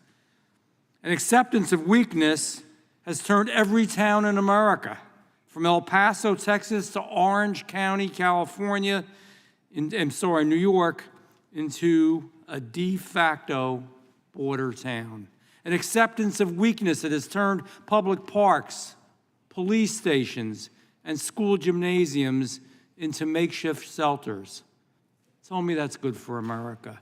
Anybody sitting out there right now, you tell me that that's good for our America. An acceptance of weakness that led to the tragic case of Kayla Hamilton, where an MS-13 gang member was allowed into our country as a supposed, quote, unaccompanied minor, end quote, despite a history of criminal activity and of violence. Tell me that's good for our America. If you have strong borders, if you don't have strong borders, you are not a strong nation. Every country in the world basically has strong borders. Third world countries have stronger borders than we do right now. If this administration cannot protect its citizens, they are not worthy of the authority Americans have trusted them with. And personally, I do not think that Secretary Mayorkas is worthy, and I do not think our president is. If you continue to accept the weakness we are witnessing, you are surrendering the very foundations of our democracy, the disregard for our laws. We're not a nation of the rule of law anymore. Think about the premise in which we argue, discuss, and debate this. It's against the law to illegally enter the country. It's against the law. You've broken the law. I don't understand why the law doesn't matter anymore. Are we a nation of laws or are we not? That's the important question here. It's gotten so out of hand that our Secretary Mayorkas is actually celebrating 6,300 illegal encounters as a good day. That's a good day. Think about that. President Obama's Homeland Security Secretary once claimed that 1,000 encounters a day would be a crisis. But now 6,300 is a good day. Today it's a triumph. This is the acceptance of weakness consuming our nation, and it threatens the safety and well-being of each and every American, and we should not tolerate it, and we should change it. You can be a humane and good country, but still believe in the rule of law. And I wonder how Kayla's family feels about it all. I wonder if she thinks this is good. I have 3 quick questions for Chief Scott. With the number of crossings our country is experiencing, can Border Patrol properly debrief and access the information and intentions of every migrant trying to come across our border? Yes or no? No. Thank you. Do you believe it is easy for a terrorist to get into the United States undetected today than 5 years ago? Yes or no? It definitely is. Thank you. As thousands of illegal migrants are accepted into our country every day, there are less obvious threats to Americans that we aren't noticing yet, or are we looking into them enough? The question is, are we looking into these threats enough? Yes or no? No, the Border Patrol barely has time to process who's in custody. They're leaving hundreds of miles of border unpatrolled every day. No. Exactly. This is, and thank you, sir. Thank you for your work. This is a joke. Let's really talk about the real issue. It's the rule of law. It's the safety of our people. We're breaking the law, and we're becoming weaker, and we've got to stop it. Thank you, Chairman. I yield back. Gentleman yields back. The chair recognizes Mr. Correa of California. Thank you, Mr. Chairman. First of all, Ms. Nobles, I also want to express my condolences as a fellow parent. I also have a daughter, about the same age as your daughter. About 2 years ago, I got a phone call at home, I should say at work from home. My daughter was all alone at home. Called me screaming, crying, saying, "Daddy, there's 2 men in the house. 2 men were burglarizing the house. What do I do, Daddy?" And I said, "Stay by the dogs. Let me call 911. And those moments of terror, I hate to think what would have happened if those German Shepherds weren't there, or if our local Santa Ana PD had not gotten there in minutes. Ma'am, I can guarantee you that no one condones criminals in our streets with or without documents. This is about our families and the safety of our families. With or without documents, I do not condone anybody in our streets that would harm our families. Ms. Noble, my prayers are with your family. Thank you. And Mr. Chair, without objection, I'd like to submit for the record this Wall Street Journal article entitled, "What Everyone Except the USA Has Learned About Immigration as Washington Sits Divided, Our Global Rivals Lower Their Barriers to Ease Labor Shortages." Mr. Chairman? That's right. Without objection? Mr. Hatfield, if I may, COVID, the aftermath of COVID. It seems that the USA is again the world's economic locomotive. The world seems to be devastated economically. Even the great China, even the great economy is sputtering right now. I got a phone call the other day from the president of Guatemala asking for help with the refugee challenge Guatemala is facing. You mentioned Colombia, 2.4 Venezuelan refugees. Mexico is having a challenge. This is a worldwide phenomenon. You've already addressed it, but I want you to again repeat. Is this a U.S. challenge at this moment? We can look at this last 2 or 3 years and say this is wrong, but you've got to open it up beyond just the U.S. It's a worldwide phenomenon. Am I correct or not? Yeah, you're absolutely correct. I mean, the United States cannot solve this problem alone, but we're not going through it alone either. The global refugee crisis is over 120 million people right now. I'm always tempted to say this is a refugee challenge like we haven't seen since World War II, when 60 million Europeans were on the move. Am I correct in that assessment? Yeah, I mean, the actual number is double that in terms of forcibly displaced persons. So you're not incorrect at all. As a proportion of the world population, of course, it's smaller, but in absolute numbers, it's double. Chief Scott, if I may ask you a question, sir. I want to say, first of all, you are doing an impossible job. Thank you for what you're doing. You know, the private sector in our society continues to be a magnet for workers.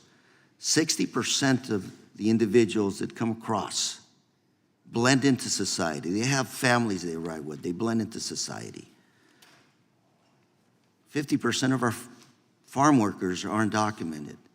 I would say that as long as we don't have immigration reform that is sensible, that works for a private sector, the need for workers in this country is also a magnet. Would you say that or not? I started out in the Immigration and Naturalization Service where I was taught border security supports our legal immigration system so that we can meet needs like that. They do go hand in hand, but I do point out that if you can't control the flow in any way, then you really can't, any kind of numbers or any kind of decisions you put at the other end are irrelevant. I do believe this country was based on immigration. I think everybody in the Border Patrol supports immigration. That's why they got in, but we support it legally. And I agree with you. The problem is there is no way to get into work in this country right now. Our economy would suffer. Again, 50% of our farm workers being undocumented. I don't think anybody supports a policy to deport those workers because that would affect our food security. But I look forward to working with all of you and making sure we do some common sense reforms that are good for the American economy and the American people. Thank you very much. Mr. Chair, I yield. Gentleman yields back. Mr. Chairman, For what purpose does the gentlelady seek recognition? I have a unanimous consent request to enter the following statements into the record. Organizational statements from the Center for Gender and Refugee Studies, Church World Service, and National Immigration Forum. Without objection. Thank you. Chair now recognizes Mr. Roy of Texas. I thank the chairman. Mr. Scott, we were just told that we're unable to get workers into this country. True or false, we get somewhere around 1 million green cards every year, and we have seasonal workers that are able to come here and work under our current system under the law. That's correct. And currently at our border, what do we have right now in terms of our ability for Border Patrol to stop the flow between ports of entry? Or is it in fact that Border Patrol is processing people at the ports of entry? The Border Patrol stays outside the ports of entry themselves, but the Border Patrol is literally, it's almost acting as a port because they're processing getaways and they're leaving hundreds of miles of border wide open. For example, at a tent like in Eagle Pass, right, where you've got a 10-acre facility where you're processing 1,500 people a day. Is Border Patrol a part of that operation? Yes, sir. Yes. As opposed to actually being on the line and being able to go patrol the border between the ports of entry as they're supposed to do? Correct. And there's been some numbers reported, but I think what's important is even if half of the Border Patrol agents are deployed to the field at the beginning of the shift, within an hour or so, they're overwhelmed with thousands of more illegal aliens, and then they are processing as well, leaving the border wide open. Chief Scott, do we know how much fentanyl or dangerous narcotics come in between our ports of entry or dangerous individuals? We have no idea, but there's no shortage in Chicago or New York. Right, so this claim by my colleagues on the other side of the aisle that all of the fentanyl comes in at the ports of entry, we literally don't know how much is coming in between the ports of entry because Border Patrol is unable to do its job while it's being overwhelmed by the failed policies of this administration. Is that true? That is accurate. And if you look at the statistics, anytime illegal immigration across the border between the ports slows down, drug seizures actually increase because agents are actually out there identifying it. Supervisor Kenny, your community has been dramatically impacted, right, by the number of individuals that have been dumped into your community. Can you quickly, because it's just a matter of time, explain how much that has negatively impacted your community? I'm from Orangetown in Rockland County. We actually obtained a restraining order to prevent them from coming until it goes through the court system. The county just north of us has received hundreds and hundreds at this point, and I can't speak for them. And you have had hotels filled up with like often single males that are filling up places so that needy individuals aren't able to get facilities and aren't able to get the resources they need. Is that true? Yeah, the goal of Mayor Adams was to send 340 single adult men to a hotel in my town. It's been put on hold by the courts. And where is your town again? In Orangetown, which is 30 miles north of New York City. Okay, so not on the southern border of the United States. No. And so this is something we're dealing with, as my friend from Arizona, Mr. Biggs knows, and my friend from California, Mr. McClintock, and others know on the border. We deal with it all the time in our communities in South Texas, but this is something that the entire country is now dealing with. And I'd like to now move to Ms. Nobles, and I cannot possibly put into words, Ms. Nobles, what you have experienced as a result of the failed policies of this country. I would simply ask, as carefully as I can, having met with numerous family members who have lost loved ones due to these failed policies, whether it's through violence, as you have unfortunately experienced, or whether it is through, for example, fentanyl poisonings that so many of our moms have experienced. I met with 3 fentanyl moms just 2 weeks ago in Austin, Texas. I've met with dozens. I've met with dozens of individuals who've lost loved ones, including a family member in San Antonio whose son was killed by an illegal immigrant who had been here, had been arrested, let go, arrested, let go, and then burned this woman's son to death. That's what we have going on in our country, while our colleagues on the other side of the aisle bury their head in the sand and pretend that somehow it's compassionate. I would just ask you, Ms. Nobles, to explain whether or not you've had interactions with other moms and family members who have had similar unfortunate experiences as a result of our failed policies. Unfortunately, I haven't. I haven't seen anybody talk about their story or shared anything about, what, if it, because I know Kayla wasn't the only one, but where are they? So that's why I'm standing up and talking about her story and getting her story out. At least I can speak for my child and make sure that I make people aware of what's going on. Well, Ms. Nobles, I'm going to, after this hearing, connect you with angel families who have had a number of these experiences that they've put out with the Vargas family in San Antonio, who have been dealing with loss from these kinds of policies. And I would just ask Chief Scott, are the current policies stopping the kind of violence that can occur through having, for example, in this case, a UAC, an unaccompanied alien child, who ended up carrying out this crime that Ms. Nobles had to suffer from? I want to ask you that question, but I also just want to point out, and before you answer the question, and then I'll yield back, I just came back from the Federal District Courthouse because I went over there to support Jaime Zapata's family, because Jaime Zapata was gunned down by the cartels in 2011, and the sentencing is going on right now as we speak. Cartels are empowered at our border. They're empowered by China. They're empowered by our own federal government failing to do its job, and Americans are dying as a result, and so are migrants. Mr. Scott, if you can answer that question, and then I'll yield back. The current crisis is making it impossible to be able to weed out the criminals, especially the UACs, from anyone else. The agents don't have time to do face-to-face interviews. There's no global database of criminal records. Thank you, Chief Scott. Mr. Chairman,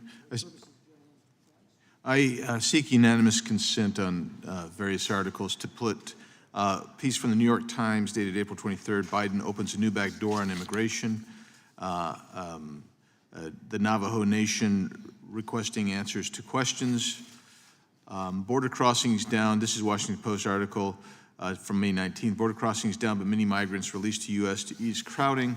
Breitbart piece entitled, Human Smuggler Drops Preschool-Aged Child Over California Border Wall, dated today's date, as well as a piece dated today, Georgia Democrat slams party for favoring migrants over Americans.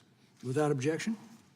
Thank you. Chair now recognizes Ms. Jackson Lee of Texas. Chairman, and to the ranking member, as one would expect, Ms. Nobles, and I'm over here, Ms. Nobles, I'm in this direction. Oh. I don't. As a mother, I couldn't say anything less than the pain that I know that you're experiencing. I could say my heart goes out to you, but I want to acknowledge the pain for any mother, any family to lose their precious child. I want your daughter's story to be heard, and if we can work in a bipartisan way, I will sign on to any bill that enhances her heroic story. I think that's what you are surviving on. What a young woman, wanting to be independent, working 2 jobs, holding her head up high. A vicious act. Forgive me if I say this is not solely immigration, poor police work, to be honest with you. But frankly, we wanted that not to happen. And no one on this panel is champion MS-13. I can tell you that. And so we've got to find a way to decipher, discern, to weed out. Because if there is a mother trying to come with just to work in the fields, I know that that may not be the best way for her to come, but that is not the MS-13. They don't deserve to be in this country, period. So let me just, I don't want to say thank you because you're here in pain, but just want you to know I think her story has to be told. Thank you for your presence here today. Chief, I assume we served overlapping. I'm not sure. What years were you? You're retired, so what years have you served, sir? As the chief, it was February 2020 until August of 2021, but I was Border Patrol agent for over 29 years. Okay, starting what year? 1992. Yeah. So you've had several leaders, presidents, and then, of course, Homeland Security came into being after 9/11. I was on the committee in its origins and know just about every one of your Border Patrol leaders. Would you say that it would be better to approach immigration reform, Republicans and Democrats, in a terminology that we've coined under the late John McCain, comprehensive immigration reform, which in essence deals with border security on the north and the south, and recognizing legal pathways for entry? Would you accept that would be a better approach? I believe border security is exactly like your home. It gets overcomplicated a lot of times in the public discussion, but it's exactly like your home. We just need people to come through the front door in a legal manner. Congress gets to pick who those people are, not the Border Patrol. So my time is short. I want you to answer the question specifically. Comprehensive immigration reform with border security and legal pathways. Would you accept that? Based on my experience, the border security has to come first. Well, let me, I can't put words in your mouth, but you're not going to get border security coming first. You need to be able to balance it. You would not accept a border security and recognizing pathways to legal entry? Based on my experience and looking at the 86 IRA, you have to be able to secure the border first, or all the other conversations are irrelevant. Yeah, I appreciate that. I think reasonably, Mr. Hatfield, as you understand, when John McCain, the late John McCain, we had a very strong comprehensive bill. And it had border security and the legal pathway. If we get stuck on border security, we're not listening to the witnesses here. We're not listening to the New York town that is frustrated with what's happening to them, rightly so. So let me just get you to this espouse because my time is going. First of all, your organization was affiliated with the Tree of Life, was it not? Or the attitude of that killer? Yeah, I'd rather not discuss the Tree of Life because the prosecution is ongoing at this Well, point. let me just say, since I went there, let me just say that the attitude was that Jews were bringing in migrants and immigrants. Is that true? That is correct. And it resulted in death, did it not? That is correct. All right, let me just get to the point of the work that you do. And that is, if things change in the hemisphere so that more refugees are coming and you work with refugees to help the United States so they don't result in being lost or being in the wrong direction. And as well, I would assume that you abhor MS-13 as well. If you can answer those two questions, I'd appreciate it. Absolutely and absolutely. You got to say. Yes.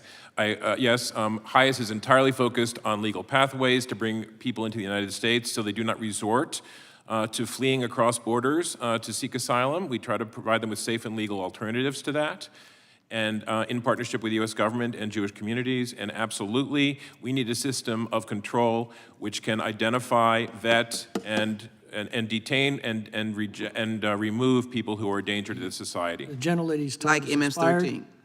Yes. Chair Yes. recognizes I yield Mr. back. Moore of Alabama. Thank you, Mr. Chairman. Certainly want to thank all the witnesses for being here today. You know, I've said this before and I'll say it again, that a closed border, a controlled border is actually a compassionate border. And not just for the migrants who get turned in to indentured servants or worse, but for the Americans that some of these illegal aliens harm. For example, in my district, the 2nd Congressional District of Alabama, a couple weeks ago, Watauga County Sheriff Department arrested Gravy Zavala, a 29-year-old illegal alien from Honduras, for the rape of a teenage girl in Prattville. It's alleged that he drug her into a bathroom in a restaurant. Press reports indicate that he entered the United States in November 2021 through Texas using a fake name, but was allowed to enter into this country In addition, according to the press reports, he had a criminal record in Honduras. I don't know how this is possibly acceptable. And Ms. Nobles, unfortunately, you and your family know this all too well. And I am terribly sorry for what happened to you and your daughter. I'm a proud father of 4. I got 2 girls and a granddaughter that'll be born probably by Friday, I understand. That's what the experts are saying. Anyway, we should never let this happen. And so, Mr. Hetfield, I want to kind of go to you initially. You said we got a lot of people coming to this country that are not qualified. What do you mean by that? The only way for many people to come into this country is through the asylum system. That's the only way to be able to not be expeditiously removed at the border is to claim a fear. So of course, people are using that pathway if they're coming here for reasons that do not qualify them for asylum, such as they need to support themselves, they're trying to escape poverty, they're trying to reunite with family, which is why we need to have an asylum system that functions and efficiently determines whether or not somebody has a legitimate asylum claim or not. Good. Mr. Hetfield, let me ask you this. I was in Yuma, Arizona. This is our 3rd hearing. We had one in the district in Yuma, or actually on the border. And the sheriffs informed us there that basically the border agents have become concierge. They're just giving these people motion to appear, an $800 taxpayer-funded subsidy and a cell phone. And then when we take their calls for court dates, they'll take our phones, but they're not taking our calls. Do you find that alarming that we're just turning people loose with very little background checks? I find it very alarming that people are getting lost in the system waiting for years to get an asylum hearing. That doesn't work for anybody. Speaking of lost in the system, we heard a few weeks ago that we had lost 85,000 unaccompanied minors. The federal government had shipped them to Google addresses in America, and now it sounds like, based on testimony, they're not all minors, and they're actually, some of them here are doing a great deal of harm. Mr. Scott, I want to ask you a question real quick. You know, I heard prices people had on their heads for coming to this country just south of the border. Last time I heard it was about $6,000 or $7,000 coming out of Mexico. Further south, Triangle Nations, about $9,000 or $10,000. And then Syria was $20,000. Russians were paying $19,000, and Chinese nationals were paying $80,000. Where is that money going, you think, Mr. Scott? Goes directly to fuel the cartels. It fuels the cartel. And what happens if somebody doesn't have the money? Do they actually become indentured servants or slaves? Is that what happens? So that is one of the many things that could happen. The prices vary depending on how much risk you're willing to take, how far out in the desert you'll go, so they vary. But the price also varies if you're willing to do other things. So if you're willing to guide, or you're willing to smuggle narcotics, or you're willing... I heard that's interesting, Ms. Scott. I appreciate you mentioning that they actually, if you'll backpack that heroin or cocaine or fentanyl, your passage is somewhat considered paid if you're willing to be a drug mule rather than a slave. Is that correct? That is how some people cross, yes. Ms. Nobles, have you heard anything from the Biden administration concerning the loss of your daughter? No, I haven't. Thank you. Thank you. Mr. Chairman, with that, I'm going to yield back. Gentleman yields back. For what purpose does Ms. Jackson Lee seek recognition?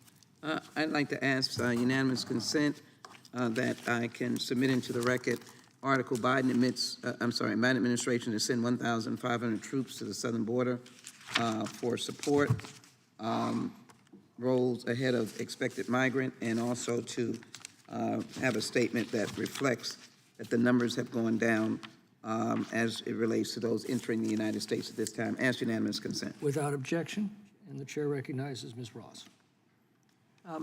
Thank you very much, Mr. Chair, and thank you to all of the witnesses, and in particular to Mrs. Nobles for sharing your story. And please know that I join with my colleagues in wanting justice for her and for other people who have similarly lost their lives through senseless acts. And please know we're with you. Earlier this spring, and the ranking member may have brought this up in her opening comments, we traveled to McAllen and Brownsville, Texas, 2 Texas border towns.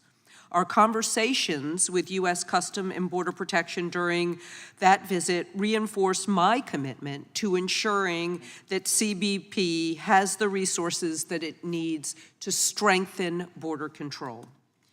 Agents we spoke with specifically emphasized the need for sophisticated surveillance technology to monitor border crossings. They talked about how the cartels had more drones and kids on roofs who were operating the drones than the kinds of technology that we needed to see people before they got to the border and be able to stem that. And I see that Chief Scott is nodding as I talked about that. During our visit, I was also struck by the reliance of our immigration and asylum systems on nonprofits and local governments, that they were not getting the support from the federal government or the state governments to do their jobs. And what goes on in Brownsville, Texas, on the local government tax dollars is nothing short of extraordinary to make sure that people who have been allowed to cross the border can get on their way quickly and not be in Brownsville and not be in those hotels. They say they don't want people to stay overnight in Brownsville. They want to get people to the bus station. They want to get people to the airport. Now, while their work is admirable, this responsibility shouldn't fall solely on NGOs and local governments. State and federal governments need to bolster the resources dedicated to responding to this many people who enter the United States under asylum claims and through other legal pathways. And the federal government must fund the technology that CBP needs and the training and the personnel so that they can do their jobs. Immigration is an extremely complex issue, and Democrats are pushing for implementation of effective solutions to strengthen border security and expand legal pathways to enter this country. It is important that we expand legal pathways because we simply need the workers. And I represent North Carolina. I hear from the agriculture industry every day. I went to visit a small family farm 2 weeks ago. Number one issue, immigration. Hospitality industry, number one issue, immigration. Tech industry, number one issue, immigration. We need to do both. In fact, we need to make sure that our rhetoric doesn't make the immigration problems worse. And unfortunately, it's been documented that repeated right-wing claims about the border being completely open are used on social media by smugglers to encourage more people to attempt to come to the United States without authorization. We need to have that stopped. We need to put aside our partisan blinders and use these hearings not to magnify the problems of our immigration system, but to solve them in a bipartisan way. With the remaining minute I have, my first question is for Mr. Hetfield. Unlike many countries, ours does not have a reception system for asylum seekers after they've been initially processed by immigration officials at the border and allowed to come into our country. NGOs and local governments like Brownsville, Texas, are stepping in to fill the gap that the federal and state governments have left. And we simply need a more orderly process. I wish everybody could see how well Brownsville does its job. From your experience, how are these programs contributing to a safe and orderly immigration system, and what more can be done in 14 seconds? They're absolutely essential. When I directed the U.S. Commission on International Religious Freedom's study on expedited removal a few years ago, we did find that when you provide that kind of counseling, you actually have a very high dissolve rate by asylum seekers because they realize that they're actually not eligible for the benefit, so they withdraw their claims. But by not having a reception system, you're just contributing to having people get lost in the system.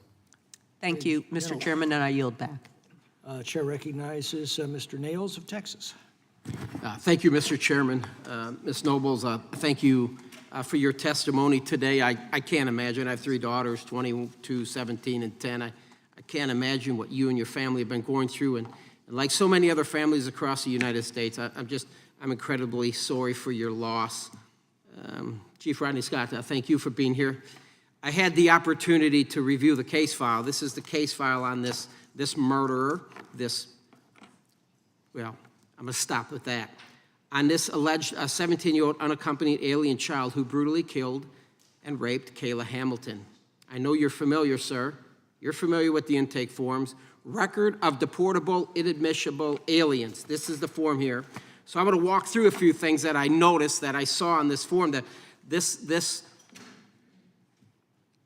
bad hombre said his intended location was Texas. And as we know, he then went to Maryland.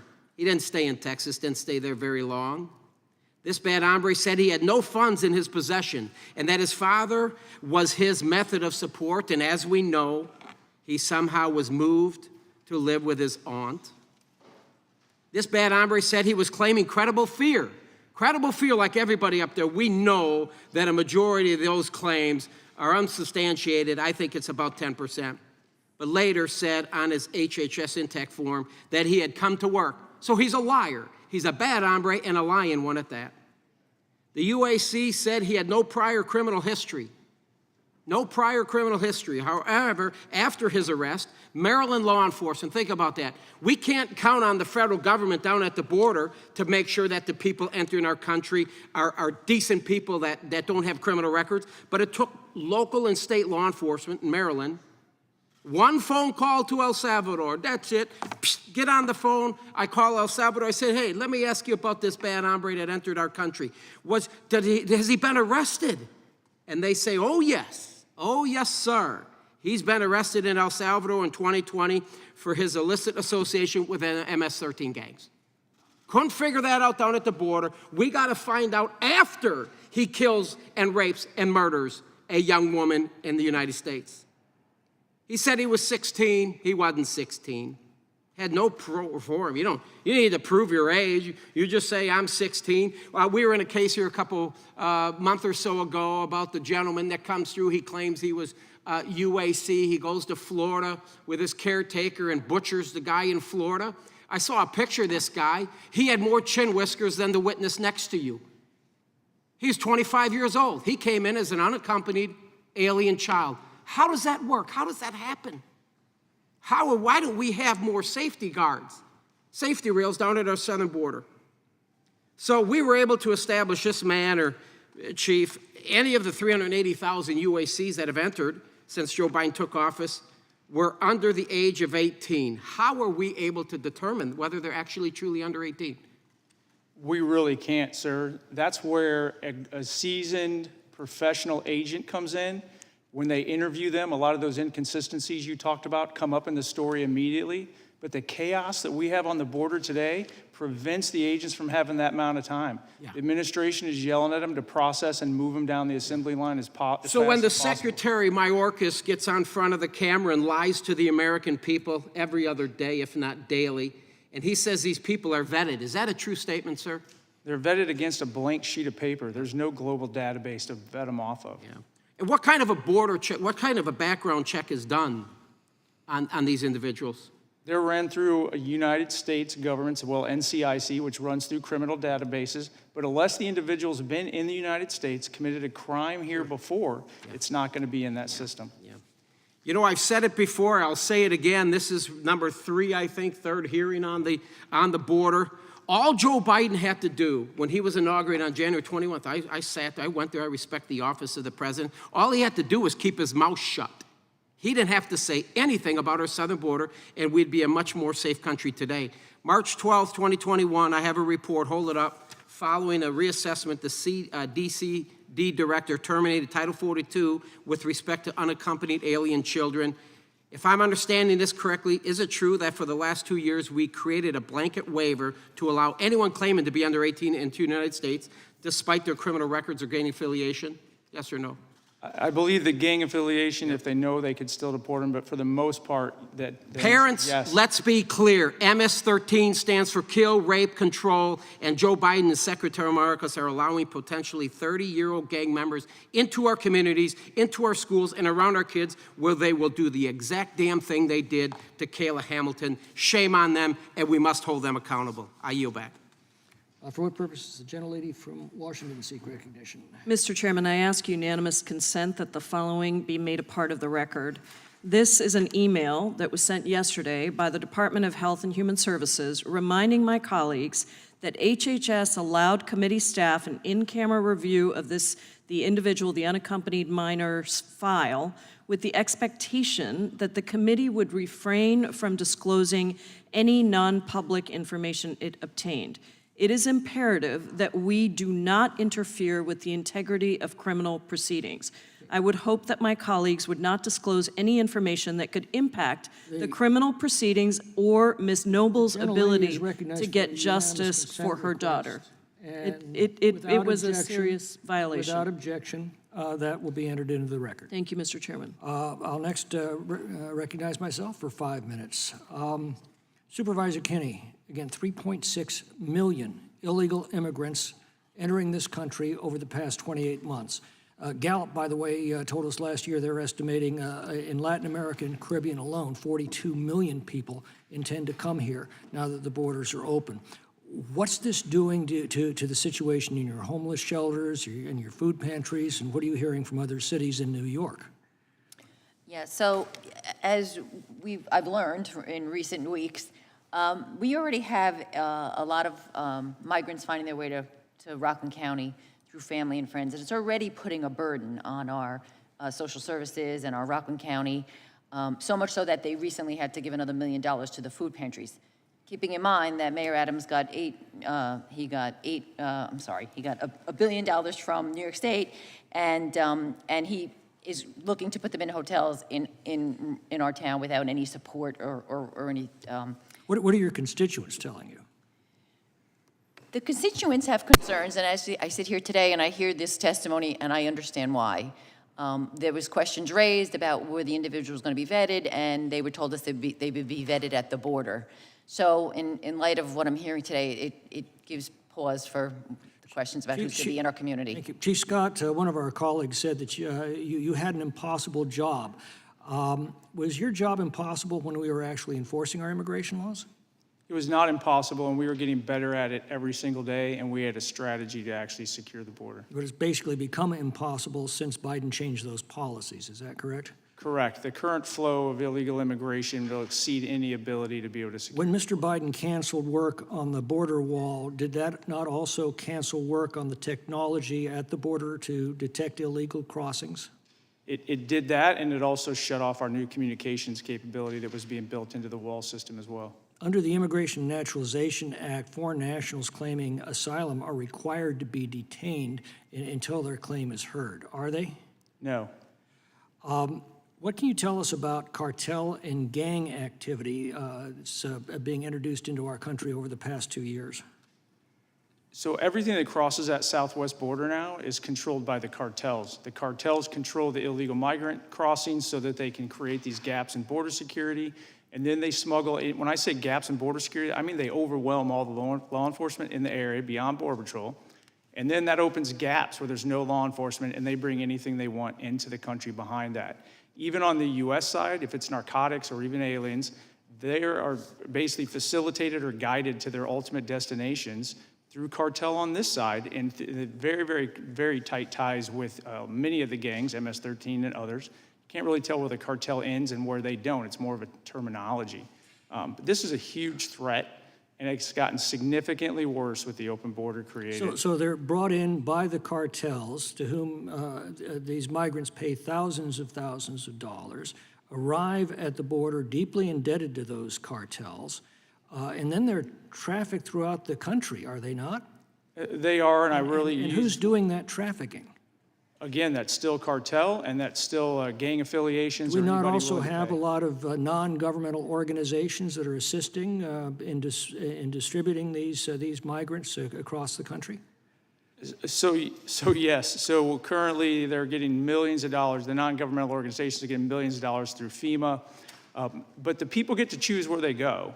So it's not necessarily those non-governmental organizations that are telling them, go to New York and hook up with this smuggler. Right. They're just getting the free plane ticket, the free care, and the feeding, place to rest for a Free, while. nothing's free. Who's paying for those plane tickets? You are. It's going through FEMA, and it's basically money being laundered and given to the NGOs to support this entire enterprise. The Dems tell us this is just a hemispheric problem beyond our control. But when we had the Remain in Mexico policy and we're completing the border wall and we're enforcing court-ordered deportations, Didn't illegal immigration slow to a trickle? Dramatically, and I agree with the colleague to my right. When people knew what the parameters were and they knew they couldn't defraud the system and get released into the United States before a judge adjudicated their case, they stopped coming. That reduced flow allowed agents to be more effective. Ms. Nobles, can you tell us what you thought when you found out that the suspect in Kayla's murder was found to be an MS-13 gang member, and that it was confirmed by a simple phone call by the local police department to El Salvadorian authorities, and then discovered that federal authorities never bothered to make that call before releasing him into the country?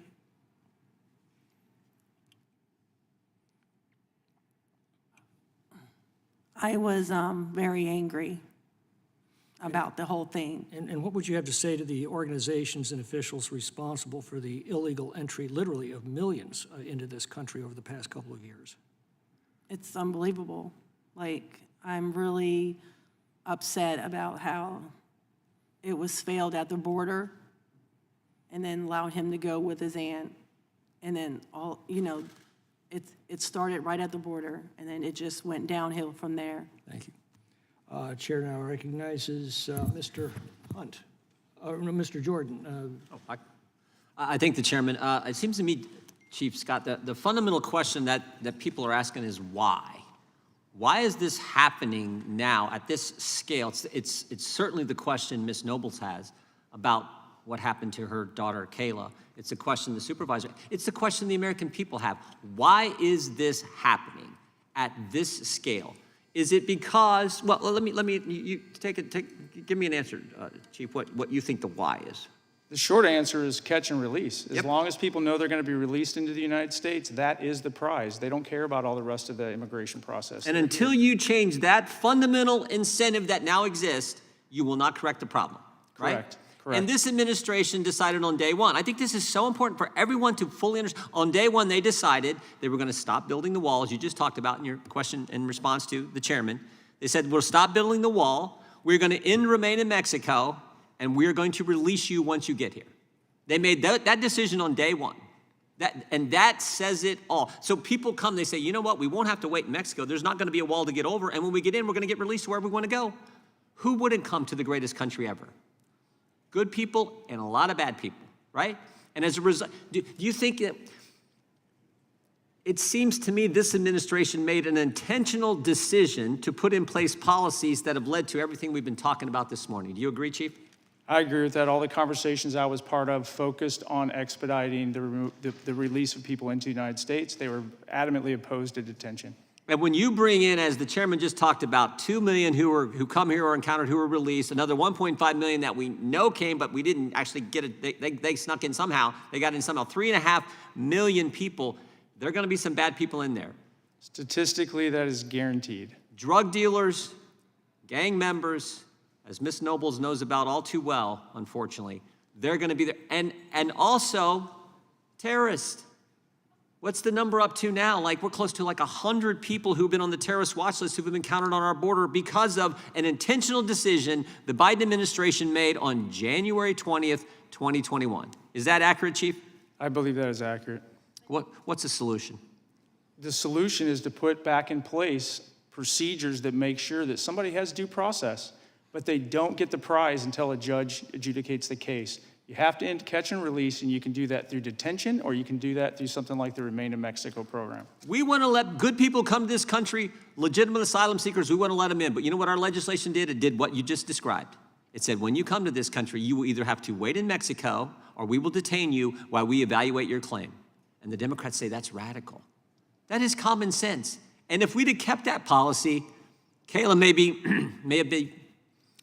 be alive today because we didn't, all kinds of bad things happen. That is what has to happen. Until the country understands that, the Democrats understand that, it is just so basic. You can't just let people come in the country. You have to evaluate their claim. And while you're doing it, they have to be detained or they have to remain in some other country before we let them come to the United States. That's the answer. That is the answer, and it worked. Worked before, it'll work again. We just have to have the will to put it back in place so that the bad things we see happening all over the country won't continue. Correct. That I yield back, Mr. Chairman. Chair recognizes Mr. Hunt. First of all, I want to thank the witnesses for being here today to discuss this very important topic that's facing our nation. To you, ma'am, Ms. Nobles, I am so sorry for your loss. We failed you. I'm so sorry that you lost your daughter, and I can assure you that you sitting here today means that she lives through you, and we will do everything in our power to make sure that her voice will be heard for the future to stop this foolishness from happening again. Thank you for being here, ma'am. I really appreciate it. Thank you. You might be wondering what this photo is behind me. This is a photo of a room in a plush New York City tent made specifically for migrants. There's Xboxes and flat screens everywhere, and every creature comfort that you could think of is in this tent. This tent is actually nicer than my room at West Point. I wish I had this stuff. My colleagues on the left often talk about the long, arduous journey to get to this country, and I ask you this: why would illegal immigrants not make the journey to this country if this was going to be the end result? In this facility, they get free room and board, flat screens, 3 meals a day, free internet, and phones. This is the carrot that is bringing millions of illegal aliens to this country at a time when this country can least afford it. For the Democrats, migrants jump to the top of the list while Americans are consistently left behind. Mayor Eric Adams never thought the border crisis would make it to New York City, and now even he has to admit that the Biden open border policies have created a, quote, real-life humanitarian crisis. I say again, a real-life humanitarian crisis. Welcome to the party, sir. Let me show you a real-life humanitarian crisis in its America's cities due to Democrat policies, and America's cities have been crumbling long before President Biden opened the border. And now that every town that we know of, including New York City, is a border town, it's about to get worse. This is Philadelphia. These are not illegal immigrants. These are American cities currently living in abject poverty, and this situation is about to get worse.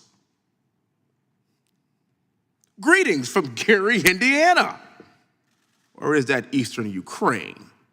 It's hard to say, but I can guarantee you that if this were eastern Ukraine, the government would be printing as much money as possible to help them, but not our own American citizens. Not so good for the people of Gary, Indiana. And this is not the Dust Bowl or the Great Depression. This is yesterday. And our situation is about to get worse.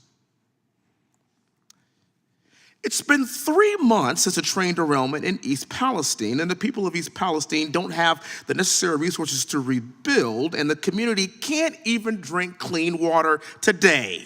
And like Philadelphia, Gary, Indiana, East Palestine, Ohio, it was a part of the forgotten America the Americans left behind as Democrats provide the American dream to illegal aliens and not to our fellow Americans.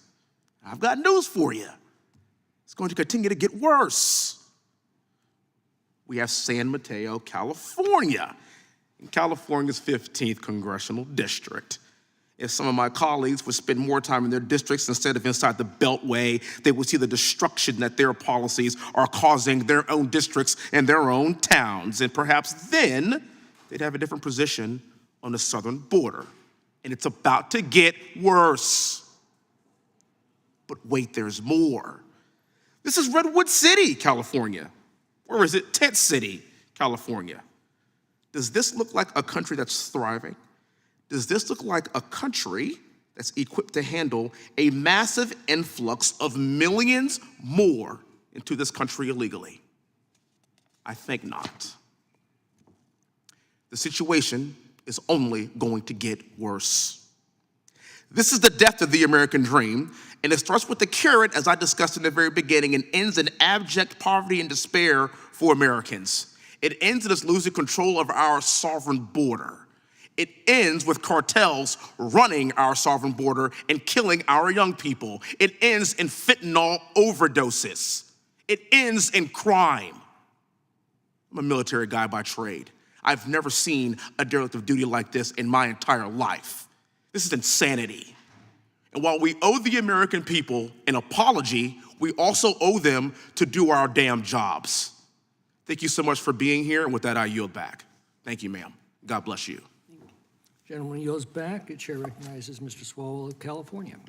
Thank you, Chair. I'm proud to represent the 14th Congressional District of California. I'll tell the colleague of mine who represents the 15th that he should probably come and defend his great district because our two districts are some of the most diverse, wealthiest, most educated places in America, and one of the biggest complaints I have from my constituents is it's too damn expensive to live there because there's too much demand on housing. And so we've got a housing crisis, we've got a congestion crisis because of traffic. It doesn't look like a place that nobody wants to live, but certainly with open hearts and open minds, we're doing everything we can to address immigration in our country.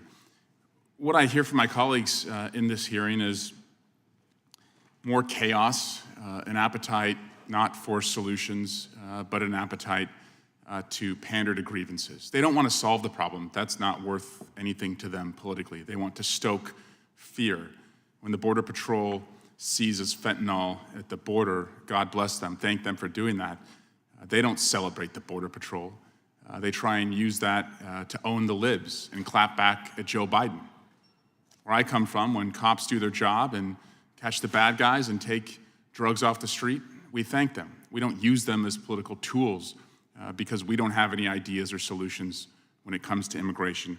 When they say we are a country of open borders, that doesn't recognize the thousands of Border Patrol agents who work on the border, work hard every day, and are trying to make sure we can secure the border. But what it does is it invites people to believe that the borders are open, and it invites more immigration to our country. Again, they don't want to solve this problem. If they wanted to solve this problem, they would have brought to the floor the comprehensive immigration bill from 2014, where 68 Republican and Democratic senators voted to secure the border, to put 20,000+ more border agents on the border, to have a pathway for earned citizenship, to take care of the dreamers who came here by no fault of their own. Republicans and Democrats voted for that. They walked away from it. And so this is really just more border theater, not border solutions. Mr. Hetfield, thank you for being a serious participant in this process. And I would just like to ask you, if we had passed that comprehensive immigration bill, the bipartisan bill back in 2014, where the most conservative members of the Senate joined some of the most liberal members of the Senate, where would we be today as far as immigration in America? There's no panacea, but we would be in a much, much better place. We would have a fighting chance to address this issue. I mean, Congress has not passed immigration reform about legal pathways since 1990. We barely had we didn't have the internet then, right? Most people didn't have computers then. This was a totally different world, and that legal pathways have been totally ignored for 33 years. Talk to me about a shortage of labor, and I see this in all sectors across my district. I see it in childcare, I see it in tourism, I see it in hospitality, I see it in construction. I've got 50+ wineries in my district. I see it with the wineries when harvest comes. What would an earned pathway or a skilled workforce pathway mean for addressing labor shortages that only lead to every one of my constituents having to pay more for the goods and services they consume? Yeah, that's exactly right. Like, we need legal pathways so that people can take jobs that American citizens are not willing to take. And there has been no movement in that area in decades. And that people are not coming here to bring fentanyl and to kill people. They're coming here primarily to work and to seek protection. And we need a system that actually identifies the people that are coming here for legitimate purposes and to give them legal pathways to do that and to identify the bad actors. But we don't have that right now. Our system is totally out of control because we have not resourced it. Great. Thank you. Yield back. Gentleman yields back. If there's no further business to come before the subcommittee, that will conclude our hearing. I'd like to thank our witnesses again for appearing before the committee today. Without objection, all members will have 5 legislative days to submit additional written questions for the witnesses or additional materials for the record. And without objection, the hearing is adjourned.